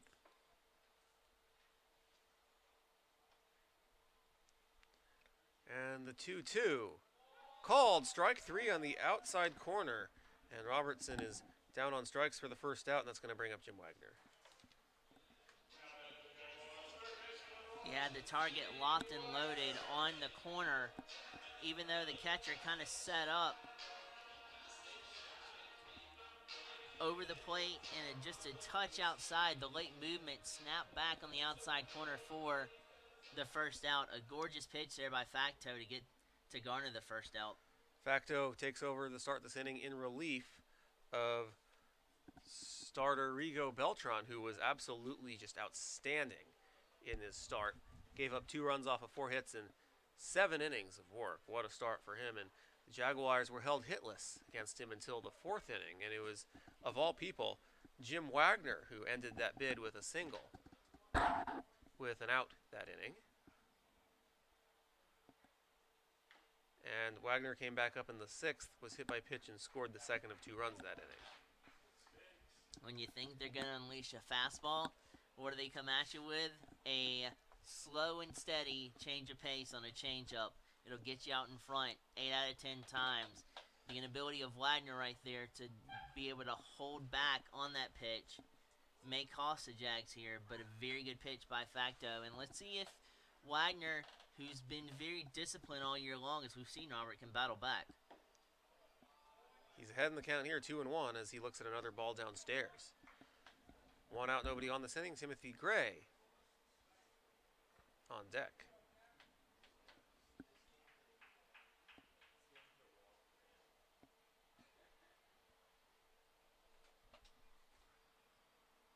And the 2-1 misses 3-1 on Wagner. The Jaguars did not have to use their bullpen at all yesterday thanks to Meeks throwing the complete game in the 3-2 victory. And as a result, their bullpen is completely fresh today, and so far it has showed with Golberhan's performance. And yeah, that's all we've utilized up until this point, and it bodes well for the final game of the season about 30 minutes after we finish up here.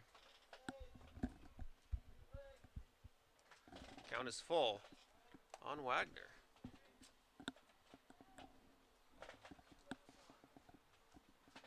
And the payoff pitch misses inside. No, it's a called strike 3 on the inside corner. Wagner sure thought it was inside and was on his way to first. And back-to-back called strikeouts by Facto, who the Jaguars have not been able to make contact against yet in this game.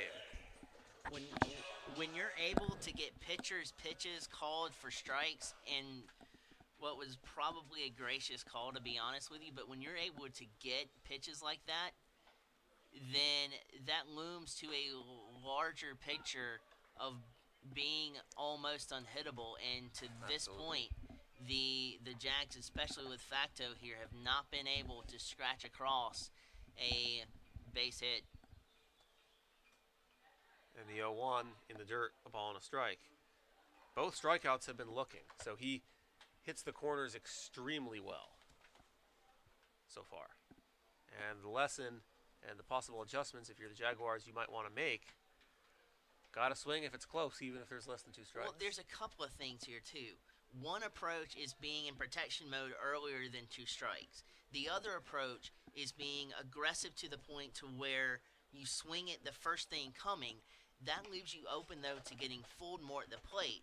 So, but if you're in protection mode, you're looking to foul the pitches off or let the ball travel deeper. That may give you the better advantage here in fighting Facto with the calls that he's been getting with his pinpoint accuracy. 2-1, chop to third. That's going to be off the glove of Rouse, and the throw to first is in time. He's able to recover. Gray is able to make contact, but the Jaguars are set down in order. We go to the ninth. They still trail it 5-2. We'll be back.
Welcome you back here to the lake. It's the top of the ninth inning. Jaguars trail it 5-2. The new pitcher is Jordan Kelly for the Jaguars. He takes over in relief for Sam Gulberhan, who in his relief outing pitched 3 1/3 scoreless innings, and he was outstanding doing his job to keep the Jaguars within striking distance. And he passes the baton off to Jordan Kelly, who this season has an 11.88 ERA for the Jaguars, a 1-1 record.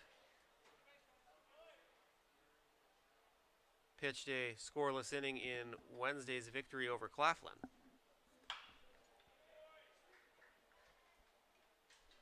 And throw to first on the grounder to second is in time for out number 1. Argumedo is retired. Good fundamentals exhibited there by Mason Robertson, trekking over to it, working from the ground up, securing the baseball, and then a clean transfer. What a way to put out first out of the inning.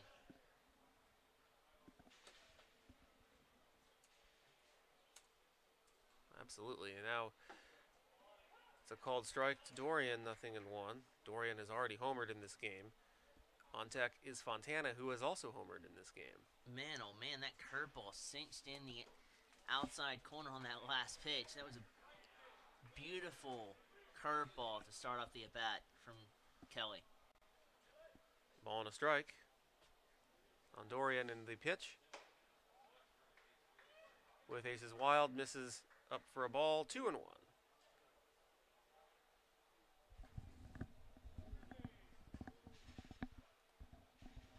The 2-1 misses downstairs, 3 balls and a strike.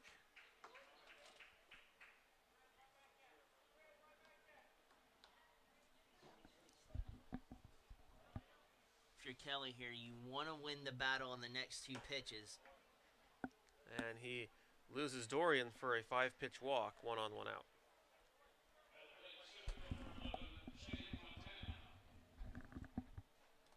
It's going to bring up Shane Fontana. They've got a man on, but it could be the recipe of what the cook cooks up here, and cook being Jordan Kelly. He's got a double play scenario in the works if he can get a ground ball here. Ball, no strikes on Fontana. Infield in normal double play depth with nobody out and a runner on first. The 1-0 misses, 2-0. He's got the right frame of mind, keeping the ball down, and anytime you roll over the top of a baseball, whether it be hard or soft, for one, it means you're out in front, and 2, it means that you're not really seeing the ball as well as you could be seeing, so it could work in Kelly's advantage here if he can get this ground ball.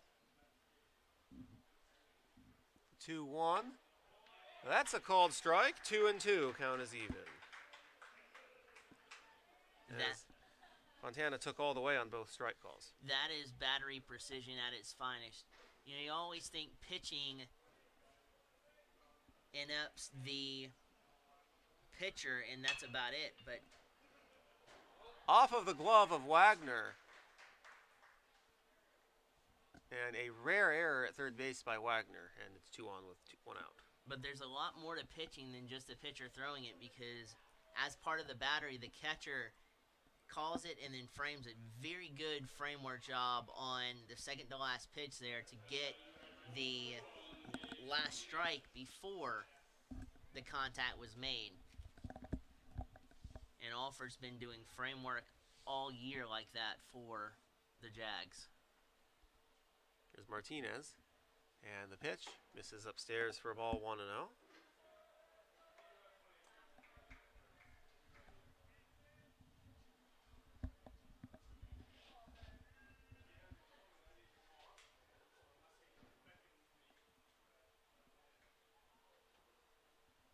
Now the 1-0.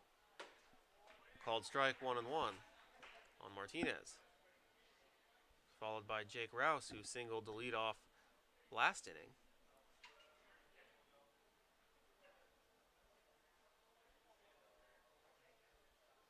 And the 1-1. Called strike, 1 and 2. The Jaguars relying heavily on Jordan Kelly to get them to the bottom of the ninth. Still trailing by 3. There's nobody else loosening in their bullpen. So you venture out and then you venture high. Absolutely. And then you look for something either dropping like that did or inside, and you get the desired result like you wanted to right there with a fly out to left field. Beautiful game plan for Jordan Kelly, that at bat. Bakari Gale makes the catch to put away Martinez, and that's going to bring up Rouse.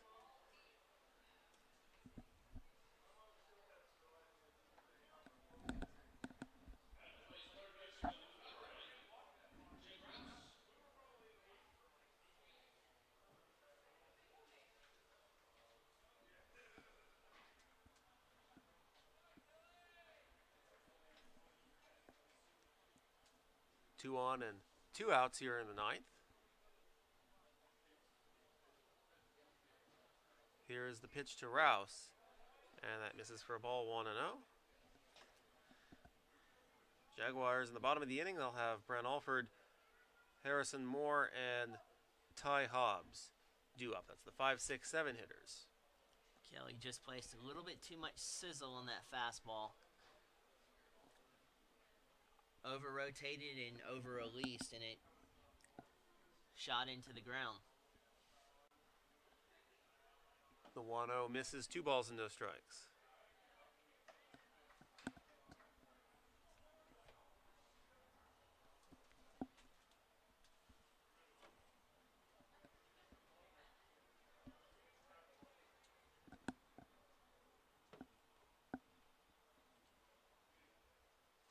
Now the 2-0.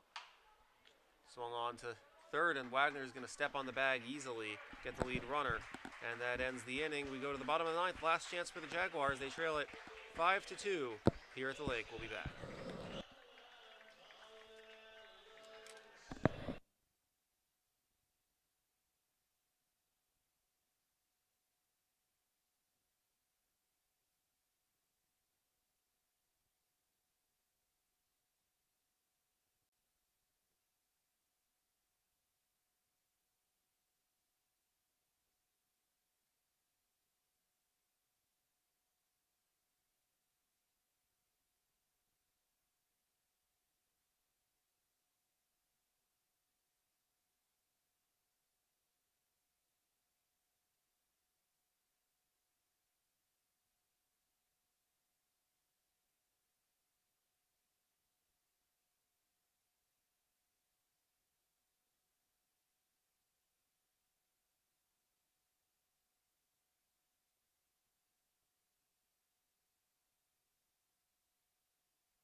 Welcome you back here to the Lake. The Jaguars coming to bat. Last chance, trailing by 3, 5-2.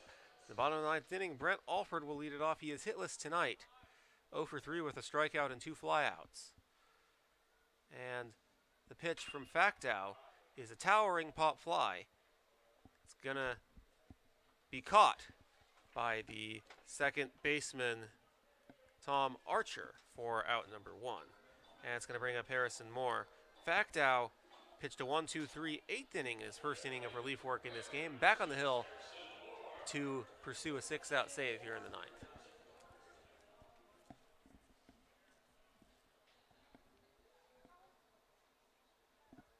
And the pitch to Harrison Moore on its way.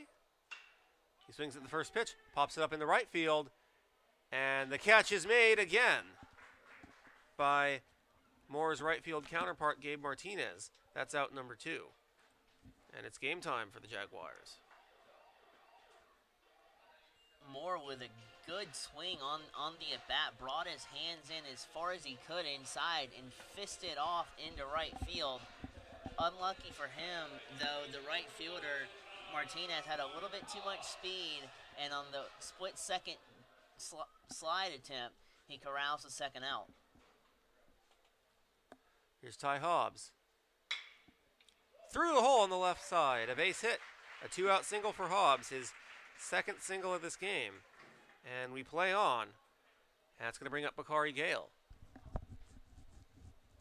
The Jags have been lethal in execution as far as exploiting the 6-5 hole on the left side. That's where some of their hits have been today. And when they've had a chance to shoot it over there, it's base hit central. It's one of their sweet spots. The Pitch to Gale. That misses for a ball, 1-0.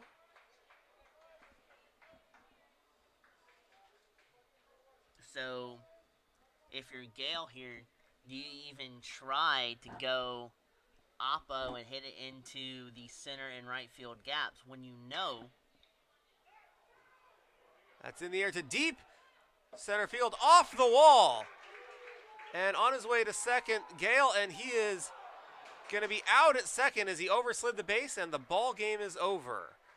Not the kind of way you'd want to make the third out of the ninth inning, as the Jaguars fall in game one of the doubleheader and game two of the three-game series, 5-2. And Blake, that ball was hit as deep as you can without it being a home run, as that was hit straight to the 400-foot sign in straightaway center field, deepest part in the park.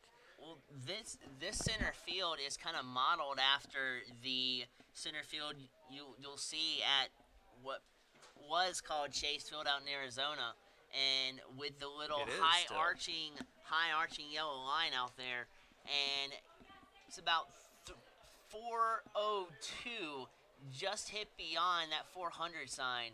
But boy, oh boy, great speed from Bakari Gale, but as you said, not the way you want to end the first game of a doubleheader. Certainly not. We're going to take a quick break. When we come back, we will give you some update on some of the scores from other action today around the Peach Belt Conference. And then we will get you set for game two of our doubleheader after that. Stay tuned.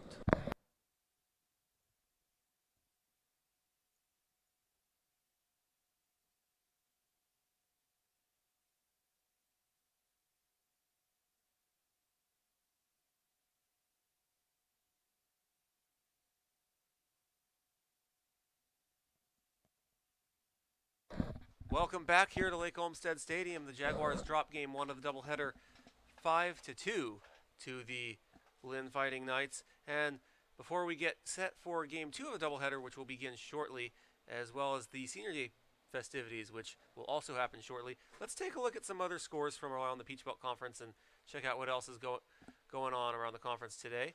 In other scores, my goodness, UNC Pembroke on a roll. They're up 16-6 on Georgia Southwestern. That's in the top of the ninth inning. And they will play a doubleheader as well, just as the Jaguars are here today. They'll play game two of their doubleheader beginning shortly after their conclusion of their game one. And a final score, North Georgia has defeated Lander 3-2. And the Pacers of USC Aiken lead the Saints of Flagler 4-2. And they have just concluded the seventh inning, moving on to the eighth inning as well. And that wraps up the scores from around the league in today's game right now. We will keep you updated on those a little bit later on as we progress with game two of a doubleheader here today. Once again, I'm Robert Ambrose along with Blake Collins. And the final score from here in game one, the Lynn Fighting Knights 5 and the Augusta Jaguars 2. This has been a special presentation of the Augusta University Athletics Network. We invite all of you to stay tuned for the Senior Day festivities about to begin, as well as game two of our doubleheader, which will also begin shortly. So what we'll do is we'll put the bow on game one in this video, as the stream for this video we will axe that out in about 5 minutes, and then we will continue with the Senior Day festivities in video 2. Thank you so much for tuning in to game number one. We'll be right back in about 5 minutes. Thank you, Blake.